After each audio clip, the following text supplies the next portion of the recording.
Good evening, everybody. Welcome to our first virtual Consolidated Transportation Program road and rail show, I'll call it. First of all, just, protocol, we're doing this on Zoom, so please mute when you're not speaking. And we're also streaming the meeting on YouTube.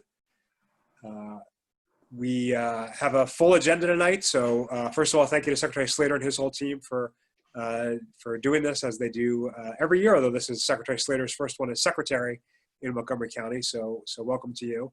And also a big thanks to, on our team, Michelle Purcell, who has handled all the logistics. And this is actually her swan song as our delegation aide. As many of you know, Michelle is moving on, or moving back, I should say, to the Department of Legislative Services. But Michelle, I just want to publicly thank you for all you've done for me, for the delegation, and really everybody. It's just been a tremendous help the past 10 months. So thank you for the opportunity.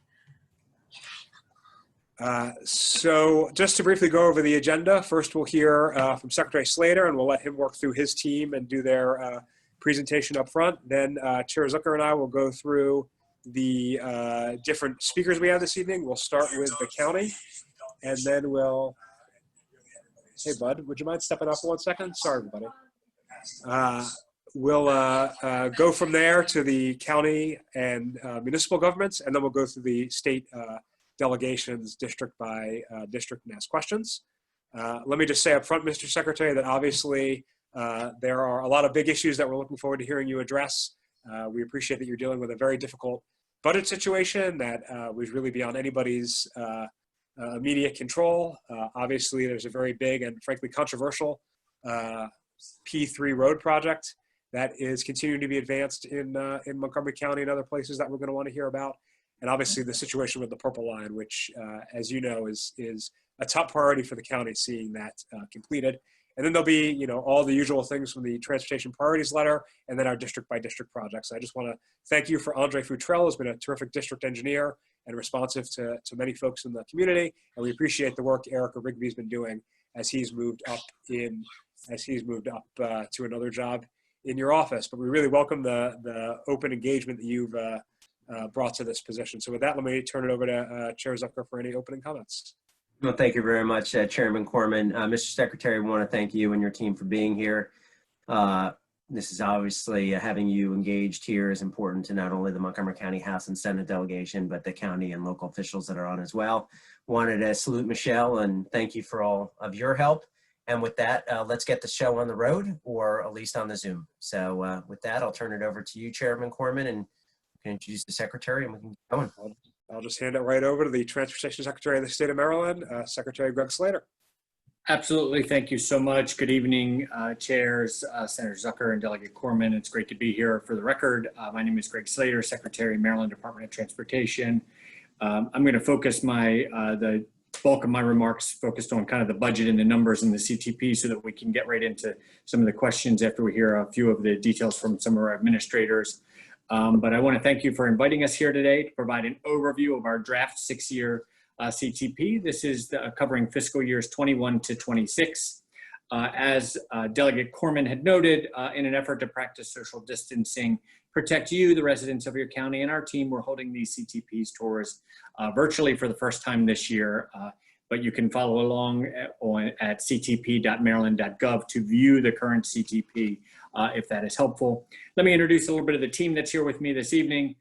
From the State Highway Administration, I have relatively newly appointed Administrator Tim Smith and our District Engineer Erica Rigby. From the Transportation Authority, we have Executive Director Jim Ports. From the Maryland Transit Administration, we have Administrator Kevin Quinn, as well as our Purple Line Executive Director Matt Pollack. From the Motor Vehicle Administration, we have Administrator Chrissy Nizer. And from the Maryland Aviation Administration, we have Executive Director Ricky Smith, Planning and Engineering Chief Paul Schenk, and our Regional Aviation Assistance Director Ashish Solanki. Also from the Secretary's Office, we have Kerry Snyder, our Regional Planner, our Director of Government Affairs, Jeff Tozy, and our State Legislative Officer, Pilar Helm. Just jumping right into the CTP, I did my first CTP tour meeting as an SHA Planning Director in 2008. So I have a lot of history on these meetings. I've been to them over the course of many years. we've collaborated on a lot of projects together. We've fought for some together. We've gotten a lot done together. But tonight, I am humbled to be addressing you for the first time as secretary in what I will say are these historically challenging times, trying to keep our network moving, our people we serve safe, our teams safe, and the economic crisis that is coming with it. I do want to take a pause and congratulate Montgomery County on yesterday's start of their new bus rapid transit service along US 29. I regret I wasn't able to be there personally for the official launch, but I was happy to support with a video, some well wishes. But that service is a great example of collaboration between the county and the state and our federal partners. I worked on that in the early phases as the planning director, and I'm really proud of the role that we played, because that service is going to be vital to our citizens. Jumping right into the CTP, this draft CTP is a challenging, and it's a direct result of some of the drastic reductions in travel. Let me start walking you through some of the travel numbers and budget numbers that we're seeing here. If we look at comparing 2020 to the same week in 2019, the same week of travel, that was the second week of April was kind of our peak at the stay-at-home order. Our highway traffic volumes were down 52%. Right now, they're down 14%. Our truck volumes were down about 27, and they're down about 17 now. Our passenger traffic at BWI Marshall Airport was down 95%, now 65%, somewhat hovering. Our transit service was down about 70% with varying rates in the different services, but it's now down about 50%. Our Port of Baltimore never really went down too much. At the peak, we were down 17%, and we're actually up now in September and up in October. So we've accomplished a lot, but the impact of the budget remains, and we're starting to recover. If you look at our 6-year CTP, the trust fund revenue declines across the board were from the motor fuel tax, about $636 million, titling tax, about $190 million, as well as some impacts to our corporate income tax, as well as some varying impacts on the corporate income tax, MTA, and MAA operating revenues. But what this really means over the course of a 6-year program is about a $1.4 billion decline in revenue and a decrease of bond sales of about $1.5 billion for a $2.9 billion reduction in the CTP compared to the one that we introduced last year. The changes, the project cash flows and completions have changed, and so we're working through this. But this draft CTP today is a $13.4 billion budget and reflects some pretty tough decisions. Every department across every mode across the department took a hit on the 6-year capital budget in its capital and operating budget. The Secretary's office budget was reduced about $23 million and about 5% of the operating budget. The Secretary's capital budget is primarily grant programs, those types of things. Over at SHA, SHA took a $900 million cut in capital and a 7% reduction in its operating budget. MTA had a $150 million reduction in its capital program and 5% of its operating budget. MAA had a $522 million reduction in its capital budget, although Executive Director Ricky Smith is going to talk a little bit about that. The bulk of that will come back with some revenue bonds as the market returns, and about 8% of its operating budget. However, at the Port of Baltimore, Port Administration took about a $227 million hit to its capital program and 6% of its operating budget, and a $25 million reduction at the Motor Vehicle Administration and 4% of its operating budget. But every single cut weighed heavily on us. But the reality is you can't make these kind of cuts without feeling it. So, where we think you're going to start to feel some of these things with what you see and feel out on our roadway system and our transit systems, what you're going to feel are a little bit less road maintenance, grass cutting, those types of things is going to be a little bit measured, and we're going to focus on the safety side. We're going to have an impact to our facilities. Our system preservation programs are very much underfunded right now, and we have an impact to our LOTS program, our locally operated transit system, our grant program across the board. But what I'll leave you with is earlier this year when I came in as secretary, I laid out some key priorities and some focus areas for us. First and foremost is prioritizing a state of good repair and system preservation and focusing on kind of building the intelligence into our system. I wanted us to focus on delivering some of those key infrastructure projects like the Purple Line, a very nice bridge down in Southern Maryland. But I do want to take a moment and address a little bit of the Purple Line, and then we'll get into that more with some of the questioning as well. But I just want to reiterate a commitment from us very publicly, and I know a commitment that the governor has made publicly that we remain committed to delivering the Purple Line. And I can tell you that I am personally working on it every single day. And so we are continuing to progress there.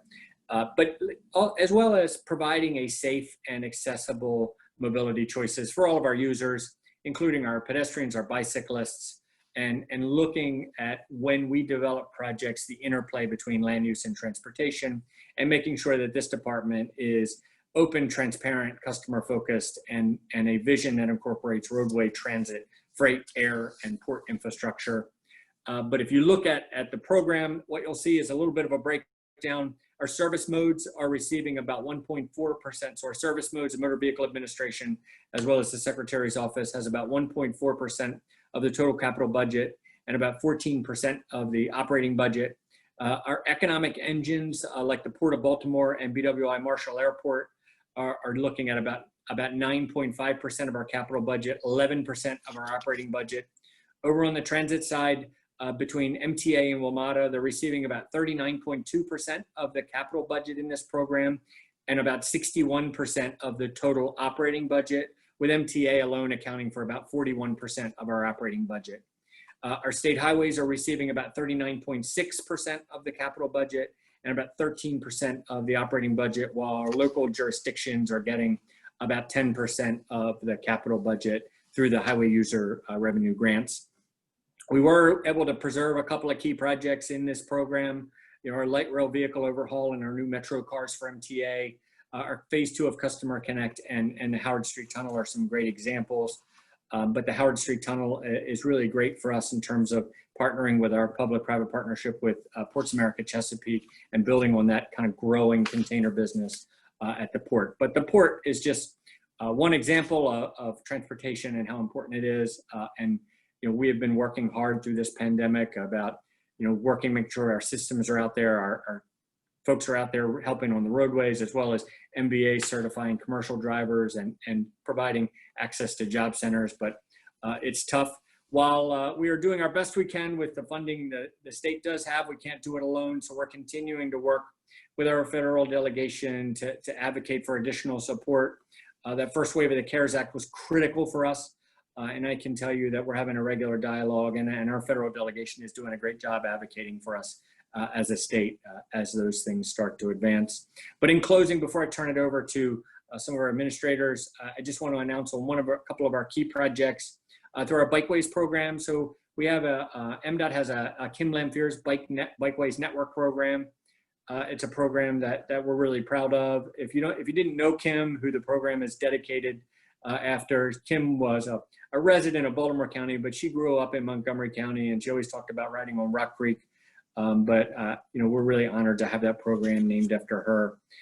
In that program this year, we have a $17,000 grant for Cheltenham Drive to Pearl Street, a bikeway improvement feasibility study to complete the Bethesda Loop. And we have about a $30,000 grant for the first phase of the program to purchase and install 3 automated bike counters. So that's a really important part as we're working through our bicycle pedestrian priority areas and understanding some of those counts. We are going to be highlighting a lot of those projects and programs in our Walk Cycle Maryland Twitter and Facebook pages. So I'm trying really hard to kind of cut short today, and I will pause at this point and turn it over to Administrator Tim Smith to talk about some of the state highway items. And then at the end, I will be back, and we will all be here to answer any questions you may have about our program or any project efforts that we certainly have. Thank you, Greg.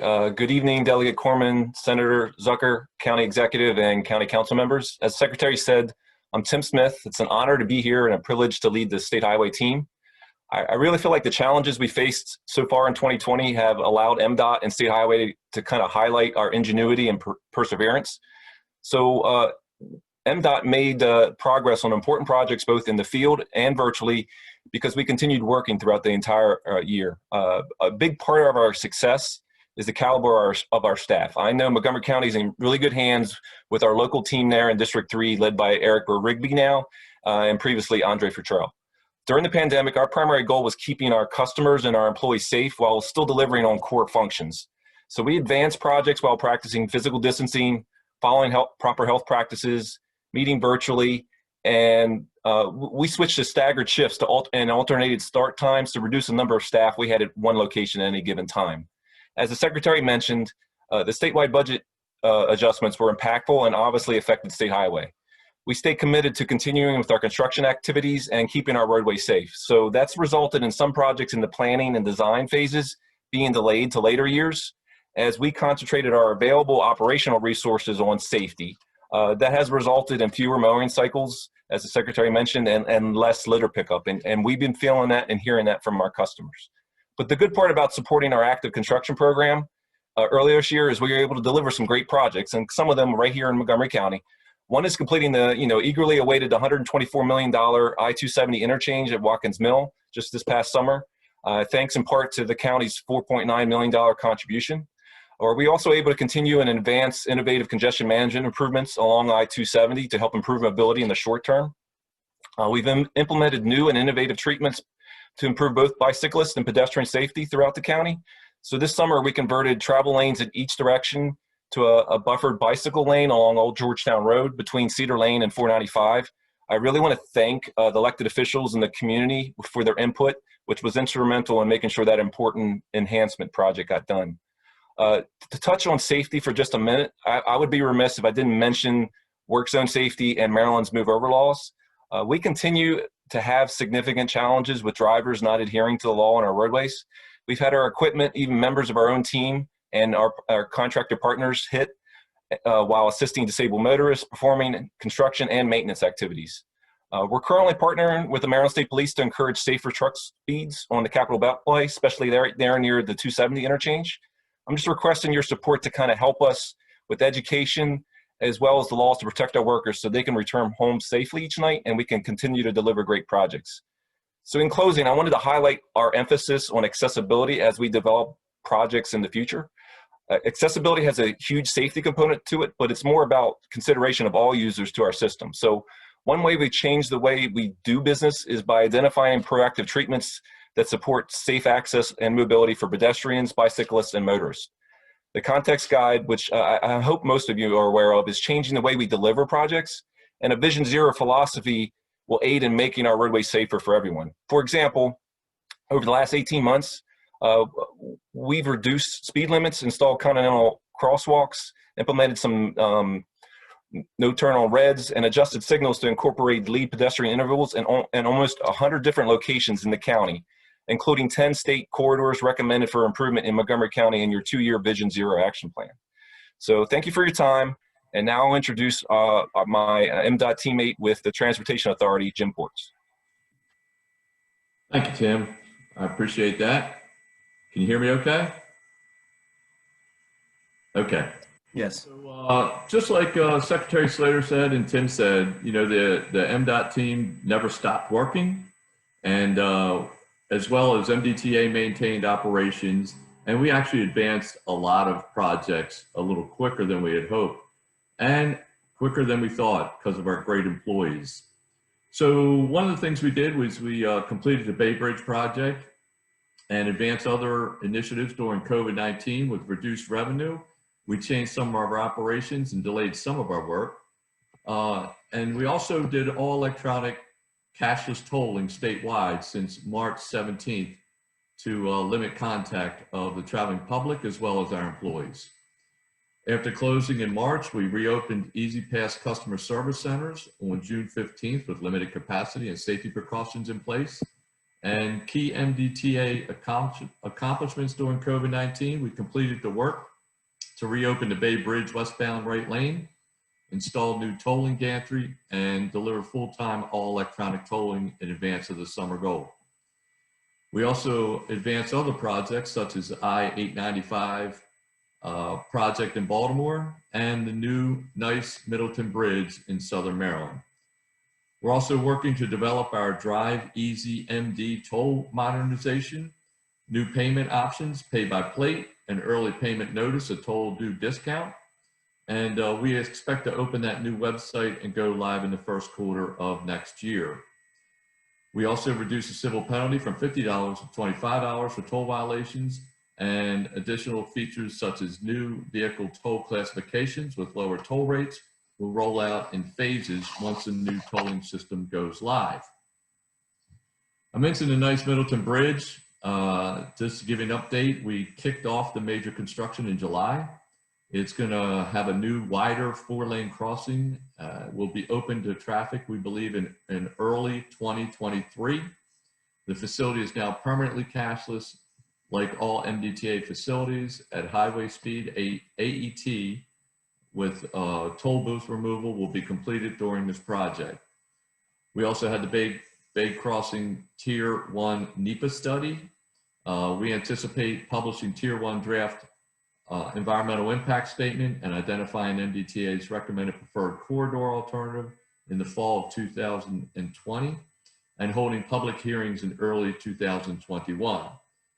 Tier 1 final environmental impact statement record of decision is scheduled for 2021. And if you want to look up any other further information, you can visit baycrossingstudy.com. Bay Bridge ongoing work, westbound deck rehabilitation in the center left lanes.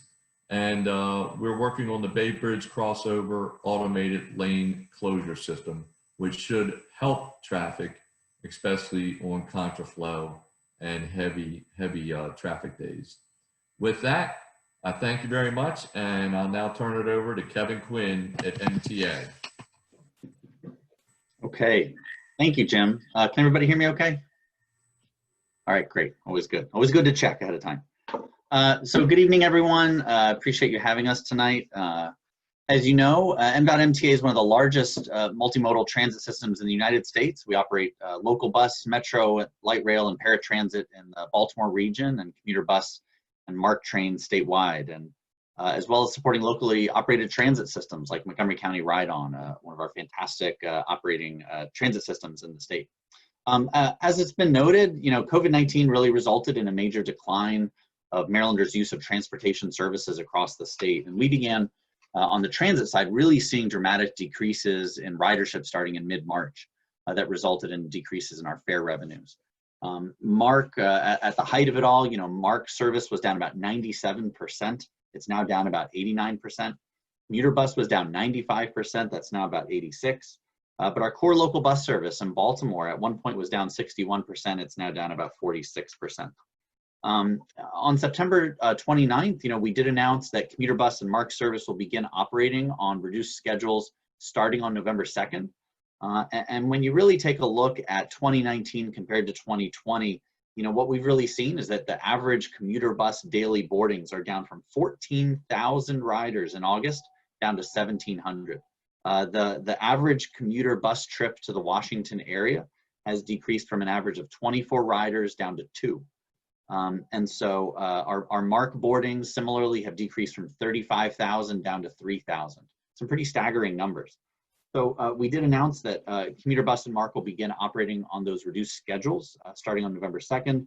And we look at these as very temporary reductions that will allow us to preserve those MARC train slots with CSX and Amtrak and our contracts with our commuter bus providers, but will also allow us to respond nimbly as Maryland's economy recovers.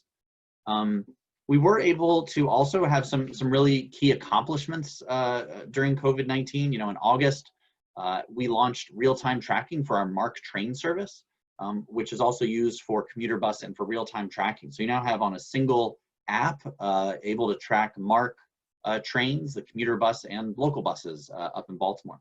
And our MARC website has also been redeveloped to have that same information. In response to the COVID-19 pandemic, Montgomery County is also receiving $30 million in federal CARES Act funds to support operations and capital needs of Ride-On, which I think is just fantastic. As you probably know, due to the sharp decline in transit revenues, state matching funds for local transit projects aren't available in this year's CTP, but we're certainly going to be coordinating closely with local operators across the state to discuss the availability of local matching funds to apply the CARES Act funds and available federal funding to support those critical local transit needs that we know you have. We were able to preserve some projects as well, keeping investments in fleet modernization. For example, one of those is an investment of $54 million to overhaul 63 Mark III rail cars.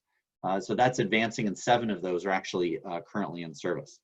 Some other key initiatives: we are undertaking a 50-year statewide transit plan. I'm really looking forward to working with Montgomery County and other stakeholders across the state to really develop this long-term vision for planning and transit and framework for coordinated transit service across the state of Maryland. I do want to take a few minutes and give a Purple Line update. So on Tuesday, September 28th, MDOT MTA officially took over the day-to-day management of moving the Purple Line construction forward and delivering this critical transit project as quickly as possible for the citizens of Maryland. And to that end, MTA has assumed the Purple Line's key contracts and hundreds of subcontracts to continue the delivery of the Purple Line. So some of these contracts include the light rail car manufacturing contract with CAF, the operations and maintenance contract, 233 design and construction contracts and related subcontracts and purchase orders, as well as 6 commercial leases and licenses.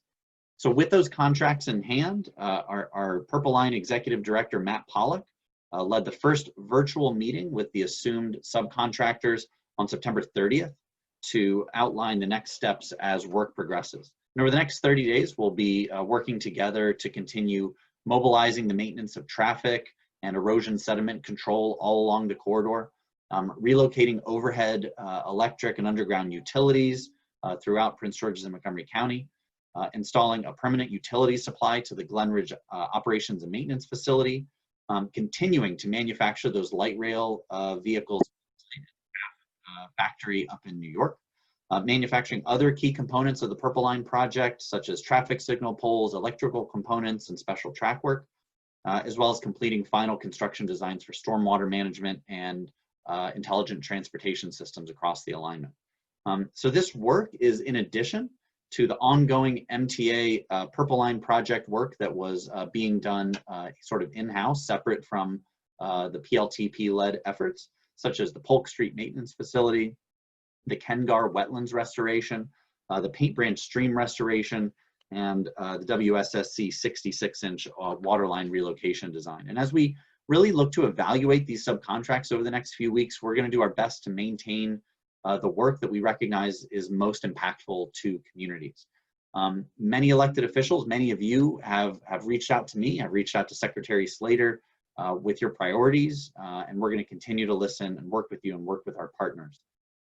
Once our team's really done this full evaluation, we'll be communicating the work that is and isn't going forward through additional briefings and also through the CAT presentations and CAT meetings that we'll be scheduling shortly.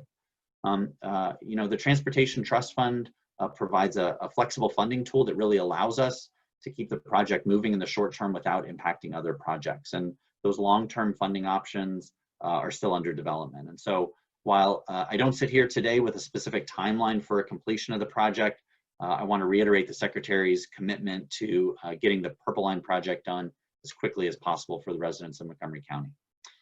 So thank you again for having us. I'll now turn it over to Chrissy Nizer at MVA.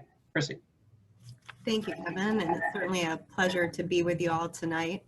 At MDOT MBA, we remain focused on providing premier customer service even during this challenging time. Our branch offices obviously had to shut down for several months, but we did have many of our employees who were still hard at work processing those online transactions as well as mail-in work. During the COVID emergency period when we were shut down, our employees actually processed more than 740,000 transactions, which is quite remarkable. We're also proud of the work we did with the Department of Health and local health departments to establish some of our beep stations, including in Montgomery County as a COVID testing site. When we did reopen our branch offices on June 8th, Those were by appointment only and a reduced capacity. And you'll also notice several other changes if you come to visit us. We are taking a temperature screening, asking several health questions before you enter the facility, social distancing stickers throughout, as well as plexiglass installed in all of our customer-facing areas. We've also made some programmatic changes to our driving test that'll be conducted with the instructor outside the vehicle. They'll be grading the test from there, and that obviously is to keep that social distance with the applicant. Also, driver education, the classroom portion is now done online. So we're really focused on all the things that we can do to keep our customers and our employees safe. To that end, we've deployed a lot of new online services, so I'd encourage you and your constituents to check those out first before they think about making that appointment. It's a convenient and safe way to still complete MBA business. We're proud of our deployment of Customer Connect in early July. That's our new vehicle system. It also includes business services as well as motor carrier services. Again, that'll help us be able to even do more things for customers online and make it more convenient for them. Earlier this week, we also announced that those vehicle emission services I just talked about are now transitioning back to MBA testing for vehicle emissions. So that'll be effective Monday, October 19th. I also wanted to mention that the Glenmont branch office in Montgomery County will actually be moving to the Kemp Mill Shopping Center, and that'll happen in January of 2021. So obviously we'll keep you updated on that and give you specific dates as we get closer to it, but it'll give us more capacity. We will be able to do learners permits there now and have a few additional stations. Despite the budget challenges everybody's talked about, we're excited to still be moving forward with phase 2 of Customer Connect. That'll be in December of 2021 and include all of our driver services. We're also still moving forward with Real ID, but we're glad the federal government moved that deadline back a year to October 1 of 2020. The good news is Maryland is over 70% compliant. That compares with a federal rate that was just announced by DHS of 38%. So we're doing really well with Real ID. We also remain focused on highway safety and reducing fatalities on our roadways. Recently, it was announced that more than $250,000 in highway safety grants were awarded to Montgomery County. We also launched a new campaign called Be the Driver, and it's all focused on what each of us can do to reduce crashes on our roadways.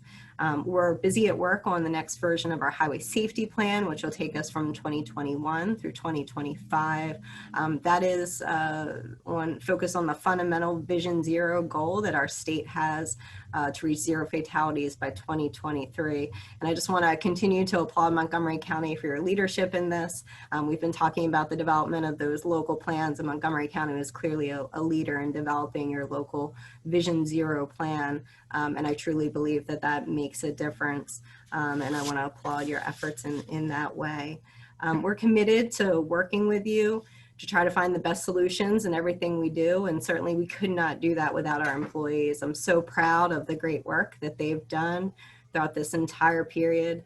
And I'd be remiss without mentioning that we've tragically lost one of our employees this week. It's really been a hard week for our employees.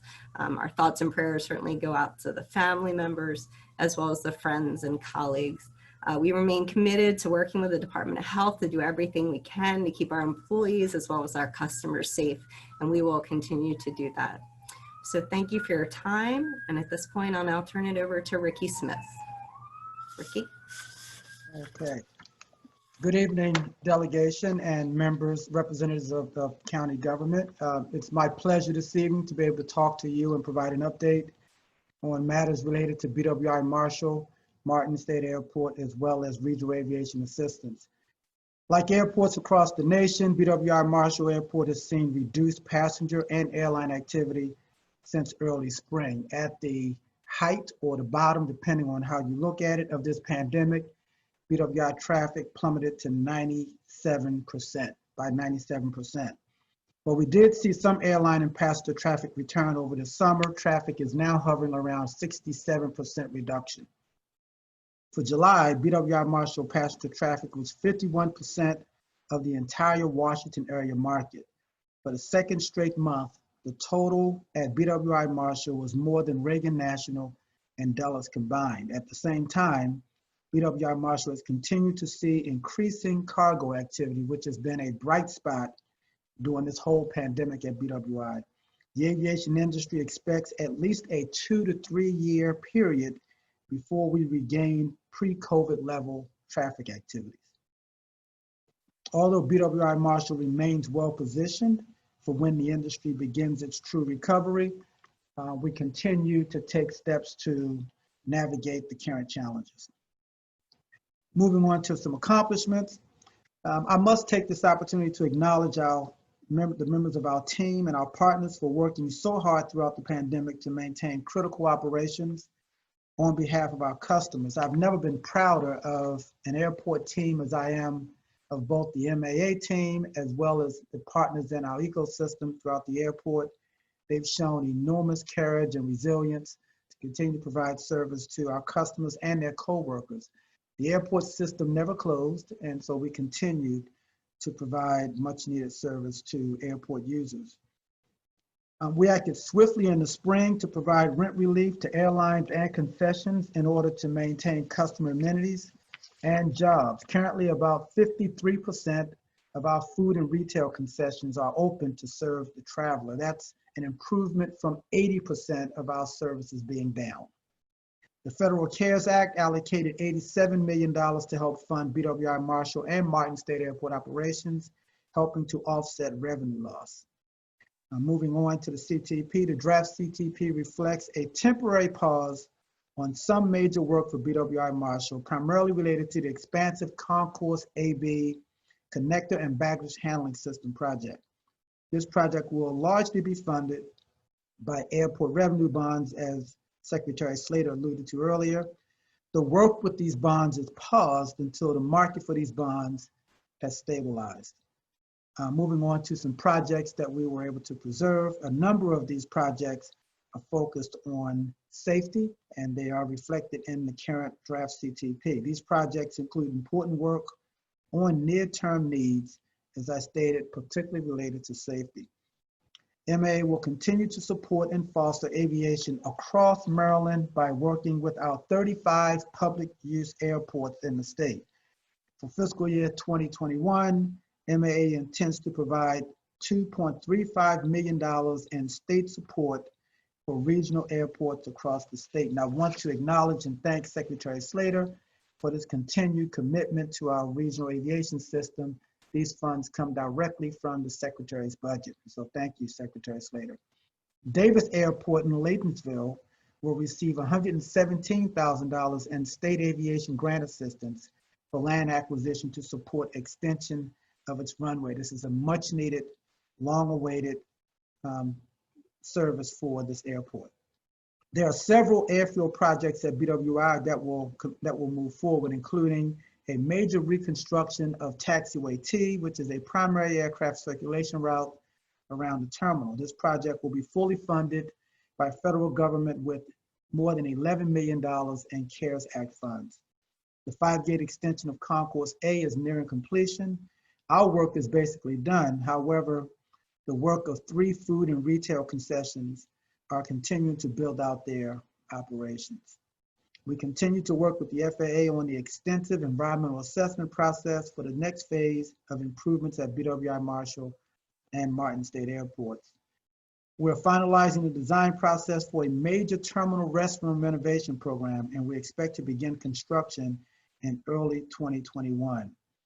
So we know that the global airline and the passenger traffic will rebound. It always does, it always has, and it will come back stronger than we were before.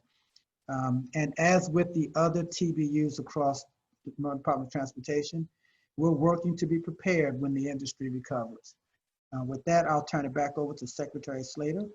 Greg, it's yours.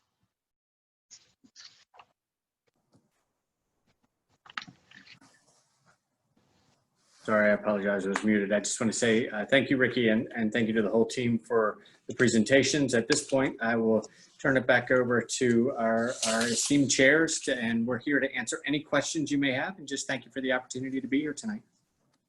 Well, thank you very much, Mr. Secretary. We have a full agenda of witnesses. We do, and those people wishing to testify, so we'd certainly appreciate everybody's input. And with that, we'll turn it over to County Executive Mark Elrich and Councilmember Tom Hucker.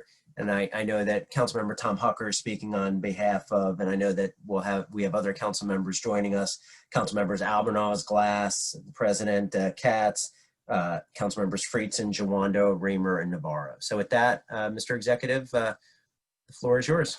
Thank you very much. Thanks for letting me speak tonight. And also I want to say hi to Secretary Slater, who I know has inherited a really difficult job at a really difficult time. So I guess it's thank you for being willing to do that job now. So I've got a list of things that, that RDOT has put together. First is, we have concerns about the overall fiscal capacity to operate and maintain and develop our transportation structure. We are well aware of reductions in revenues, but the ability of the state to develop new infrastructure and operate and maintain our existing system was stressed before this 20% reduction of revenues, and this is only going to stress it more. Furthermore, revenues generated from transit operations in MTA and WMATA may continue to suffer, which will put another hurt on our ability and the transit agency's abilities to manage things. So, I guess our view is that, you're looking at the future of Maryland, and the negative consequences of not being able to fund infrastructure could well produce a downward spiral for the state. As we struggle to provide, infrastructure, and, business looks to infrastructure as a marker of, what are you willing to invest in and how's that going to affect us? Maryland and Virginia on two very different trajectories. You and I have talked about that before. Their ability to invest and willingness to invest, and even to, God forbid I say it, raise taxes to invest, have led them to be able to position themselves in a place that we're not able to get to. And so we think that, despite the fact that it's difficult, the state should continue to look at other funding solutions to try to address this. On the purple line, I really appreciate the efforts that you've made on this project. The negotiations were the negotiations, and the result, is the result. But you acted very quickly to maintain the contracts with the subcontractors and to maintain the ability to do work. And I think, our greatest concern is that this project would lie waiting for months, if not years, at great harm to the community in general. And, your steps, assure that it can go forward, but you have long-term issues you have to resolve with that. And, our hope is that, you'll continue to look at opportunities to maybe modify some of what was planned that hasn't already been built to try to reduce some of the costs, but maintain the quality of service. I'm not an advocate for reducing quality of service because that knocks ridership, but what you can do to make it, maintain the service and maybe be more cost effective would be really important. And we're hoping that, you'll rethink the borrowing plan. I think, there's some ruling now from the feds about, borrowing money, whether it's from a private, whether it's from an entity or from a bank, still counts as borrowing as far as the state's concerned. If you're going to pay back a concessionaire or pay back, bonding with a bond, it may well be treated the same. The simple fact is you can borrow money for less than anybody else can. And money is going to be a critical thing here. So to the extent that the state can manage its borrowing and not rely on a third party to borrow the money, could help you reduce costs in a way that would help you complete this project more efficiently. On the managed lane study, now that, you've incorporated the Frederick piece of this, we think you kind of ought to delay it for a year until the Frederick thing is done and you can incorporate the thing into one complete DEIS that reflects the totality of the project. And again, we consider, particularly since we're primarily talking right now about 270 and the western part of I-95, that you consider a 2-lane solution, not a 4-lane solution. We continue to believe that a 2-lane reversible solution meets the needs of the county. It provides capacity in the peak directions in the morning and the evening and spares you the cost of 2 extra lanes, which would just add to the emptiness of lanes on 270 in non-peak directions, non-rush hour directions. And so I think that's, again, worth looking at. You've got an enormous project here.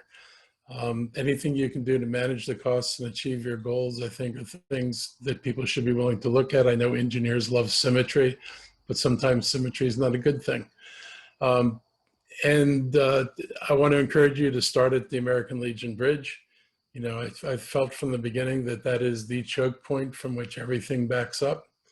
And to the extent that the bridge gets relieved, you will be able to see how the rest of the road network behaves with that bridge fixed. And the last word of caution is, you know, the Purple Line was under study for God knows how many years, more than a decade.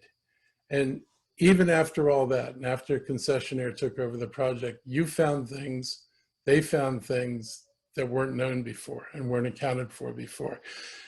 The governor is rushing to push through a P3 on the Beltway 270 project, and you haven't done a fraction of the studies that were done and, you know, the analysis that was done for the Purple Line. And one can only imagine how many pipelines, you know, cable lines and everything else would have to be moved and adjusted, and what the cost would be to consumers if there's any major changes in water lines, what the cost will be to natural gas customers if we run into having to deal with natural gas lines. As a cautionary tale, when we were doing the Corridor Cities Transitway, one of the things that came up was, and this is well into the planning process, was a natural gas main underneath a place where people planned on going underground.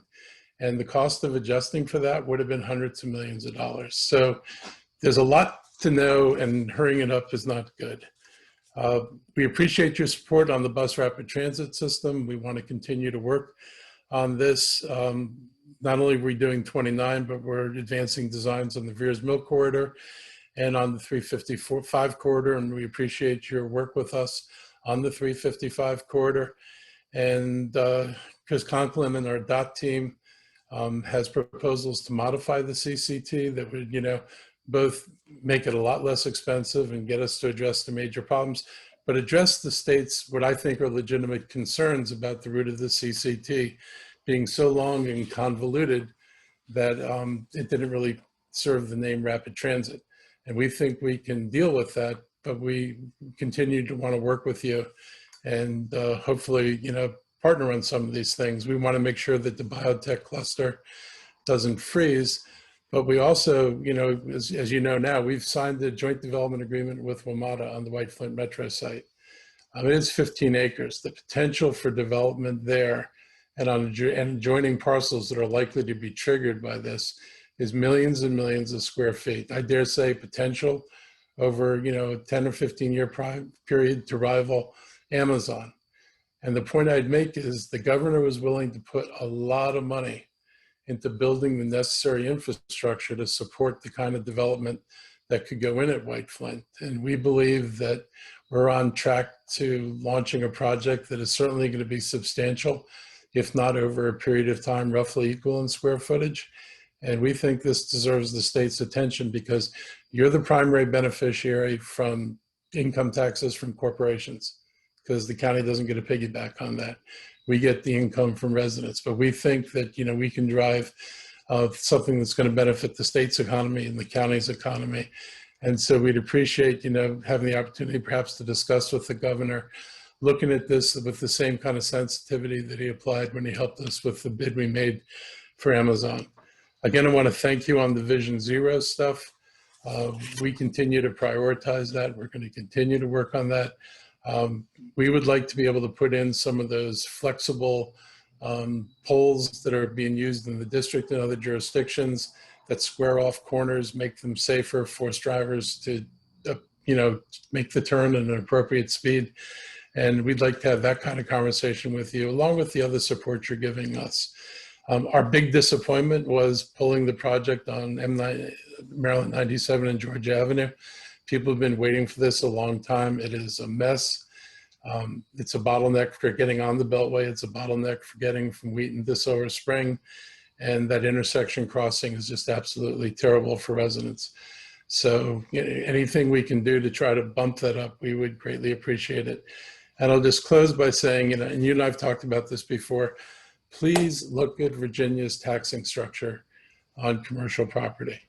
I know competitiveness is always a discussion, so I'm pointing you in the direction of a competitor. And I'm pointing you in the direction of somebody who you know has been able to do projects that we would only dream about, and do them at a scale and do them in a timely manner. And it all comes down to how the decisions they made about raising money. They are not, tapping out the general fund or the highway trust fund. They're able to generate this money on long-term bonds based on long-term payments. I think the state needs another game plan. The county's looking at this as well. We would love to partner with you because projects that you advance and we advance together are going to benefit both of us. So this is all about, to the extent we can create jobs, income, and taxes, we all wind up winning, and you depend less on shrinking trust fund money and more on money that comes is really from people who are investing in the future of Montgomery County. So with that, I'll say thank you, and I really do appreciate the work you're doing. Always a pleasure to see you. Thank you so much. I'm going to try and touch on a few, just to kind of comment on a few, and I would love to kind of sit and collaborate on a couple of things. I know you and I are trying to find some time to sit and talk about 355 as well, but I think let me start with on the Montgomery Hills front. I completely agree with you. So the cut that we had to make there was really that beyond 30% design. As we were trying to build our program, it was really much of a nickel and dime kind of a thing where we could find a couple dollars here and a couple dollars there, but I know the whole MDOT team. I know Tim at the state highway team as well. They know how important that project is to me and how much I really like that project as well. I think it's a really important project. I also think it's and I'll put US 1 in College Park in the same category, but it's a great example of how we need to redesign a lot of the arterial roadways around our interstate system to be more in line with the real land uses that are there, the pedestrian movements, those types of things. And the fact that that is right across from the metro station, I think it's ripe to be a great example for how we should be designing it and maintaining a lot of these roadways. So I look forward to trying to get that one back in as we recover. From an economic perspective, we're really looking at, our models are showing this from a revenue perspective as almost a 2-year type of a process. The first year is really about kind of trying to stop the damage, and then it's really about building it. So, the way we're trying to lay out this recovery is getting back into that stable trust fund as we build up that kind of planning, system preservation, investing in those next projects in D&E, getting those projects ready, but building some stability over this 2-year period in our program so that we can design, build, and maintain the infrastructure the way we need to, the way you're talking about there. And so I agree with that completely. We're going to keep working on the purple line. The negotiations are still ongoing, although we've taken over some of those. I spoke to them twice today personally, and probably I think it was 3 or 4 times yesterday. So we're continuing to have those discussions in a variety of ways, and so we're continuing to work on that. But our biggest focus is making sure the purple line gets built, and the citizens that live around there and the citizens that are going to use it are not impacted any more than they absolutely have to be. So we're really going to kind of focus on that. But as we take over these contracts, I've talked to the team. It's really important for us to have a really, really strong dialogue with the community so we can work together on those things. And I would put the delegation in that category as well as the county to continue to work with us. We're going to pick it up and deliver, but we can't do it the best way we can unless we have input and collaboration with you and kind of helping us understand some of these things. And then I'm going to try really hard not to comment too much on the DEIS portion of the managed lane because it's still in that comment period. And, I was, my old school Nepa training was always kind of taught to, now's the time to really be quiet and listen and only listen. So that I'm really trying hard to do that. But I know our focus and our team's focus is on the American Legion Bridge, and that's part of our discussions with Virginia. So, I'm happy to, as we get out of that, to really sit down and talk and collaborate and see if there are opportunities to work together on some things and focus on some of those things as we look at American Legion. But I just we do want to take a minute and thank you. I know you and I think we first got to know each other in the White Flint process. And so I'm really happy to kind of collaborate on a lot of these things. And you have that commitment from me as a department that we just want to collaborate and work together on things. Thank you. Councilmember Hucker. Thank you so much, Senator. Hello, everyone. It's nice to see everybody. And for the record, my name is Tom Hucker. I'm the Vice President of the County Council right now and the Chair of our Transportation and Environment Committee. On behalf of the County Council, I want to thank our outstanding delegation chairs first, Senator Craig Zucker, Delegate Mark Corman, and all of the members of our Senate and House delegations. I know firsthand how hard you all work and all the hours you put in. Thank you so much, Secretary Slater and Administrator Quinn, and all the elected officials and public officials that have joined us today. And I want to bring thanks and greetings on behalf of all of my colleagues, especially Council President Sidney Katz, and my other colleagues that Chairman Zucker mentioned earlier. As you all know, Montgomery County is the most populous jurisdiction in the state and the largest local economy. Over 1 million Marylanders call our jurisdiction home, including tens of thousands who have moved here from 170 nations. And some are working overtime at NIH or Novavax or our other private biotech firms to find a cure to COVID. Some are working as essential workers in our hospitals and our fire and rescue services and our grocery stores. But regardless of where they work, their ability to get to work efficiently or not affects the whole state and our economy. Hundreds of thousands of residents from neighboring jurisdictions commute and travel through our boundaries as well. And Montgomery County's priority is to ensure we move all our residents and workers from neighboring counties through our county safely and efficiently. With a majority of our county's roads maintained by SHA and a majority of our transit services at least partially funded by MDOT, collaboration between MDOT and the county and municipal governments is without a doubt the single most important factor impacting how well our constituents and our commerce move through our county. COVID-19 is changing our commutes and it's changing the nature of our workplaces. A recession is crippling our revenues. We have to reassess the lens through which we viewed all the projects in our CIPs for years. The importance of our projects to drive economic growth is more important than ever, and we have to choose and prioritize the projects that are the best investments for our limited capital dollars to mitigate the risks to other projects and to our budget as a whole. So specifically, number one, on the Purple Line, thank you so much, Secretary Slater, for your commitment to get it done. As you know, my colleagues and I called on the governor to echo your commitment and Administrator Quinn's commitment, and he's done that. So we're grateful to him as well. We're grateful that you've taken over the contracts. I got to say, I have almost a dozen stations just in my district alone, and that is a great relief to my anxious constituents and those in District 1 as well. And Matt has been great to work with since he started as well. Obviously, we need MDOT to secure the funding to finish the line according to the original scope of the project and to complete it with as little additional delays as possible. If it's necessary to defer other state projects in the CTP, as has been mentioned, unfortunately, as much as I hate to say it, that has to be done because the Purple Line is the top economic development project in the state, and it should take priority. In the short term, we need MDOT to address the effects of work stoppage, including some of those items you mentioned specifically.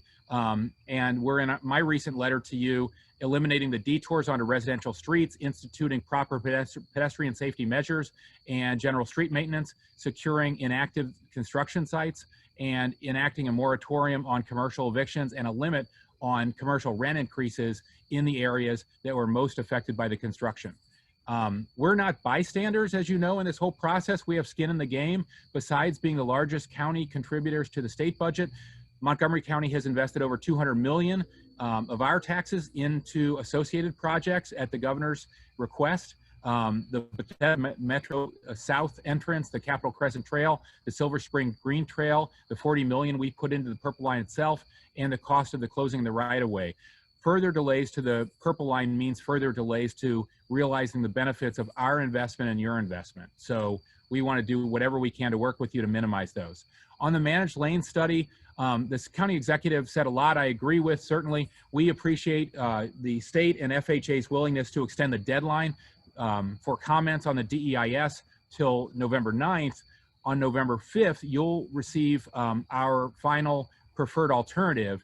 And so you'll have that by the new deadline. We know, you should know now that we will certainly oppose additional through lanes on the Beltway east of the 270 West Spur. We'll want a specific commitment of funds over the next few years to significantly improve transit on the I-270 corridor. And we won't want to provide any county funds for that project.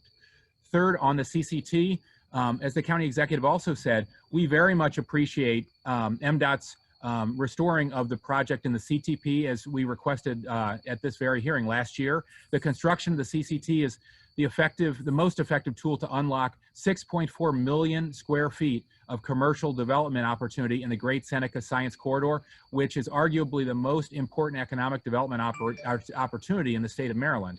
We have to do everything we can to keep that moving ahead and not allow it to be stalled. On Vision Zero, so glad to hear Chrissy talk earlier about our joint work on the Vision Zero initiative. We're proud to be leaders among other jurisdictions in the state on that issue. Montgomery County is in the third year of our Vision Zero plan. In the first 2 years, we worked very closely with MDOT to identify many hazardous locations and implement different safety countermeasures on state and county roads, but we have a long way to go. In 2019, we had 496 pedestrian crashes, up from 457 the previous year and up from our 3-year average going back to 2015.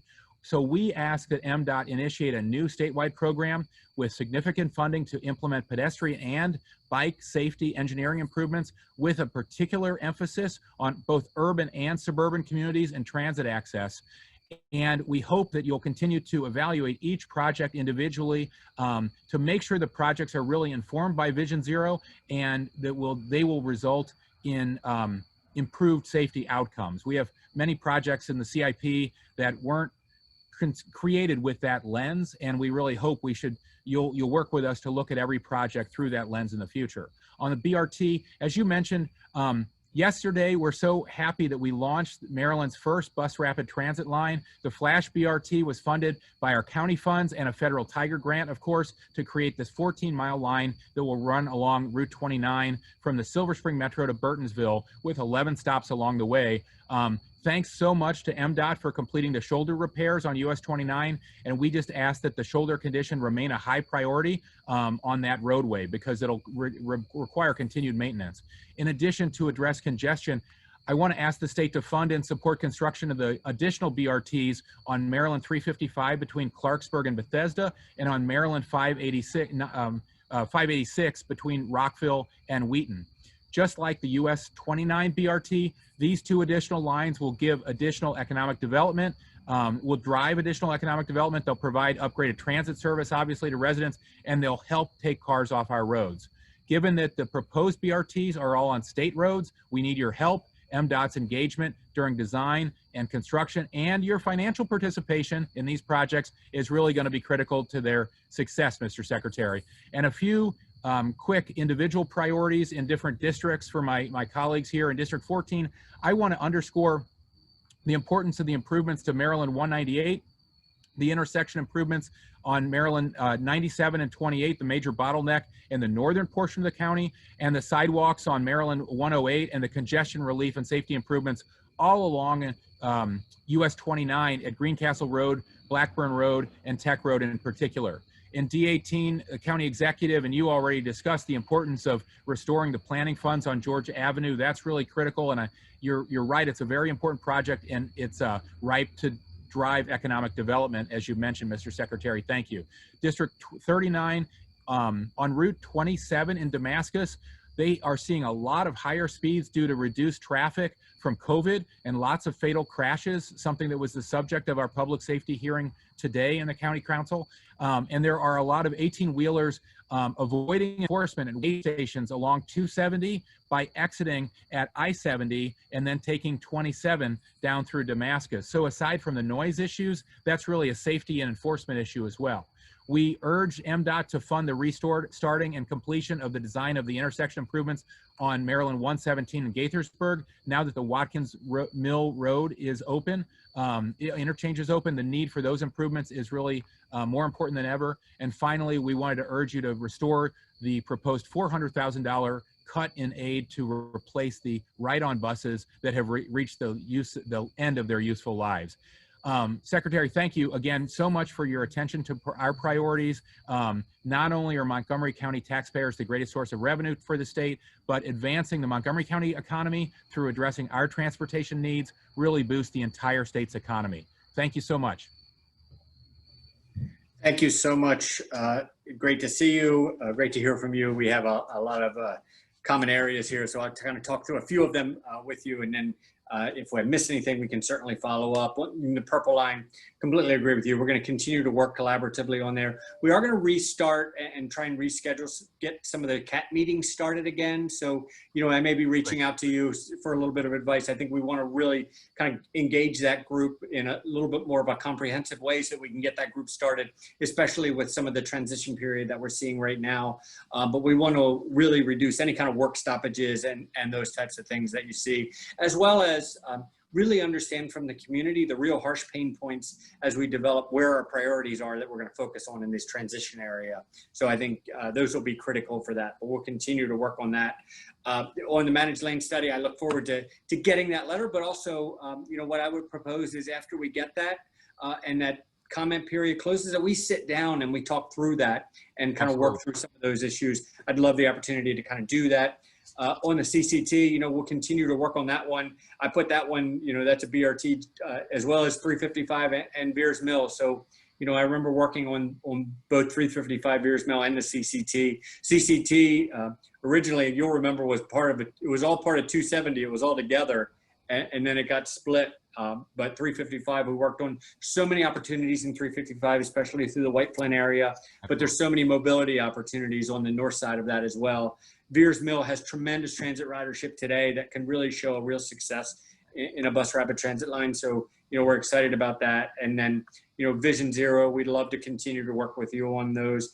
I can follow up and let you know exactly where some of those specific ones were on 97, 28, 108, those types of things. But I will finalize a note and tell you that Senator King and I had a long phone call the other day about the cut through traffic on 27. So I'm working on a couple of issues with her office, and that'll help alleviate some of the community there. Terrific. So great to see you, and I'm happy to keep collaborating. Thanks so much, Greg. Talk to you. Councilman Hooker, holding the water for the municipalities tonight is Gaithersburg Council Vice President Lori Ann Sales. Good evening. Thank you, Chairman, Senator Zucker and Delegate Corman, members of our state delegation, our county executive and county council. I would like to start by thanking you, Secretary Slater, and your team for the opportunity to comment on the projects included in the fiscal year 21 through 26 CTP. On behalf of Mayor Ashman and the City Council, I would like to extend our deepest gratitude to the state for helping the City of Gaithersburg achieve our vision of connecting the east and west corridors of our city with the construction of the Watkins Mill Interchange. I'd also like to commend MDOT for completing such a vital project for the city, not only ahead of schedule, but in the midst of an unprecedented national pandemic and a statewide stay-at-home order. We are keenly aware of the economic challenges and uncertainty surrounding the COVID-19 pandemic and the fiscal impacts on virtually all MDOT operations and revenues. And we understand that extremely difficult decisions must be made both now and in the longer term. Currently, the city's most pressing need is to address the safety and capacity issues that remain at MD 117, where Clopper and Diamond intersect. Over the last 2 decades, the city of Gaithersburg has undergone significant changes. We are the fastest growing city in the state and home to the state's biotech corridor, 5 of which are leading the efforts to bring a vaccine to market. Despite this period of growth, the project has been put on the back burner as a funding priority. Prior to the COVID-19 pandemic, the completion of the Watkins Mill Interchange was expected to significantly impact the use of Clopper Road, especially where it intersects with Watkins Mill, Quinn Orchard, and Long Draft roads. However, as traffic patterns begin to normalize, we expect the capacity and safety issues you've heard to reemerge. It is our hope that the state will find the resources to make interim improvements. These critical infrastructure improvements are necessary to address the daily safety and commuter challenges our residents face. Additionally, we would like to request that MDOT reconsider funding for the Brunswick line in the FY21 through 26 CTP to address the increasingly pressing need for improvements outlined in MDOT MTA's Capital Needs Inventory Report regarding facility maintenance and station renovations to ensure riders safe, reliable, and pleasant experience. This line provides residents and visitors the ability to commute to job centers, access services, and enjoy activities and recreation outside of the city. Prior to the pandemic, the Brunswick line boarded a combined average of 500 riders each workday and carried 22% of all marked passengers. The line also had the second largest share of average annual passengers throughout the MARC train system and is an important element to the city's ongoing economic growth. Finally, the city is committed to seeing the CCT, Corridor Cities Transitway, completed. As we have stated in the past, the CCT would be a crucial link to facilitate the economic growth of the biotech corridor in Montgomery County and in the state of Maryland.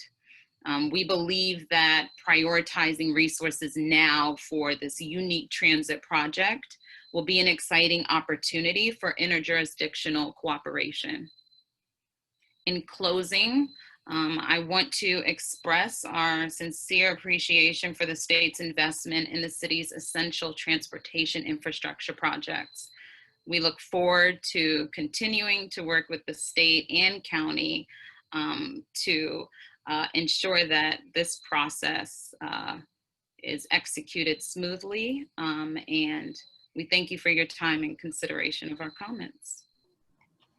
Thank you so much, Councilwoman. Great to have you here with us tonight. Let me touch on a little bit and see if Administrator Quinn or Administrator Smith wants to add anything. First on Watkins Mill, that was a tremendous team effort. I'd be remiss to not take a minute and say that, it wasn't just SHA. A lot of members of the community, a lot of members of the delegation worked on that one for many years. And so opening that project a little bit early was a great success for us. And I happened to travel that corridor a lot, and it was kind of fun to watch that thing kind of come together with the, going across 270. So Mayor Ashman did talk to me a little bit about 117 and Clapper and Diamond. We're trying to look at that and see if there are any opportunities to kind of touch on that. But we have had that discussion, and we've been kind of looking out as well, because I know he highlighted that same issue of the concern of Watkins Mill opening up, and then that intersection. We did have some drainage issues that we were kind of working on as well there, but we'll continue to work together on that one. When it comes to the Brunswick line and the CCT, one of the things that we're working on right now is we've embarked on the process for the first time in the state's history, a full statewide transit plan. And so, we had a lot of successes. We're really happy with some of the work that we've done around the Baltimore region with some of our planning, that Central Maryland Regional Transit Plan.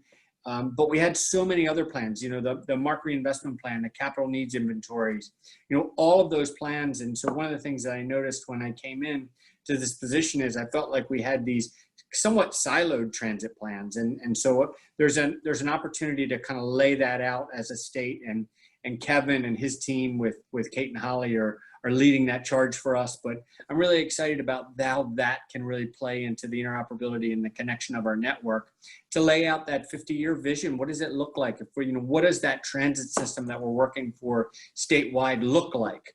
And it's not a project by project thing, but what does the system look like so that we can start tackling these things one by one? But at this point, I'll take a pause and see if anything that Kevin or Tim want to add. I'll just, yeah, thank you, Secretary. So I'll just add, we do have the MARC Cornerstone plan that I think really outlines, a series of improvements on the Brunswick line that would, increase capacity and lays out what we can do with the funding we have. I think we do need to look at the long-term effects of what's happening with COVID. The dramatic decreases that we're seeing on the MARC line are happening to commuter rail nationwide, where I was on a call the other day with several other sort of administrators of transit agencies around the country, and they're all seeing this roughly 90% drop in commuter rail ridership. And that's kind of plateaued, as other parts of the country have opened up, that 90% is kind of plateaued. It's not really budging a whole lot. So if that's the case, we should take a look at our parking lots and our stations, and are we seeing ridership pop up in one area more than another, or on certain trains, on certain trips more than others? But I think COVID, I think, has thrown us all for a loop. I mean, here we are on a Zoom call instead of being in person as we normally would, right? And so I think we're honestly, we're still waiting to kind of see how it shakes out. But certainly the statewide transit plan, as the secretary noted, I think is a great venue and a great effort to reevaluate what those trends are looking like, and again, see how to best use the funding that we do have. How are you prioritizing once you have all of the projects laid out? Will you be prioritizing? What criteria will you? Well, I think a lot of it has to do with, so one is ridership, and another piece is parking. I know along the Brunswick line, there are several stations that pre-COVID were at parking capacity. I was actually just out a week ago at the Brunswick MARC station that normally would be absolutely overflowing. And, when I was out there, had about 20 cars in it. The parking needs are changing. And so I think, where are there parking constraints? Another piece that I don't want to forget about is land use. Just because those parking constraints aren't there doesn't mean that there aren't still tremendous opportunities for transit-oriented development, and where those developments are taking place that can support transit and continue to support the movement of people in and out. So I think there's a number of different pieces to it. Thank you very much. I don't know if you have, we're going to move on unless you had anything else, Mr. Secretary, to add. No, not at all. Thank you. Council member, thank you very much for that. And I know you have other representatives from the city, and there are other municipalities here as well. So thank you for representing their interests as well. We'll now turn to really the hosts of this meeting, the House and Senate delegations, and we're going to just go in district order, starting with my district and my team. We have Delegates Ann Kaiser, Delegate Pam Quinn, and Delegate Eric Lukey. Delegate Eric Lukey is not going to be here this evening because he's teaching, but his views are expressed within what we're presenting tonight. And with that, I'll turn it over to my colleague, Delegate Ann Kaiser. Thank you, Senator Zucker, and thank you to all of you, and thank you especially Secretary Slater. All right, so again, brought to you by all of us, and Delegate Lukey's absence was already explained, but he was a part of developing this presentation that Delegate Quinn mostly put together. Next slide, please. Slide 2. All right, and just want to say, Mr. Secretary, and to your agencies within, just we really do appreciate the responsiveness, especially now to all of our constituent requests. So a big thank you. Next slide. And we want to start with just to everyone else, sit back, get a drink. We have about 50 slides here, so so give us some time. We're going to start with Maryland 198, Spencerville Road. We want to first really ask about the status of the 28-198 study, the part going through the Burtonsville CBD, and we're really curious about that, the money that's been budgeted previously for the design and engineering of Section D. And next, we want to bring up, and we're a broken record on this one, but the sidewalk project on Maryland 198 from Dino Drive to Mcnew Road. This is our 4th year asking for it, and this is very important to our district, and we would love to get this project moved forward. So I will move next to my colleague on page 4. Thank you very much, Delegate Kaiser. So again, we just wanted to reiterate the needed intersection improvements. I think we need to make sure that 97-28 intersection is prioritized. It's just a major bottleneck, and it's an essential portion of our county. Go to the next page, please. I think you heard it earlier tonight. Sidewalks along 108 are a priority, and the county, we are very appreciative of the county who expressed its willingness to fund half of it.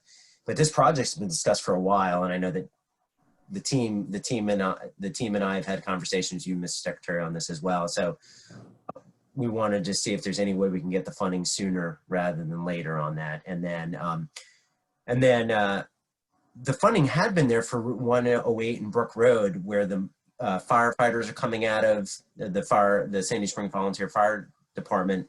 And recently we heard that the funding wasn't there anymore. So we'd really like some clarity on what's happening with that intersection, because not only is there a flooding issue, but it's also a public safety issue because we have emergency vehicles coming out and it's not safe. And then finally on this slide, the Laytonsville bypass, we just wanted to see sort of when the study was going to begin, because it'll help alleviate congestion along that corridor. And now I'm going to turn it over to the person who really helped also put this slide together, Delegate Pam Quinn.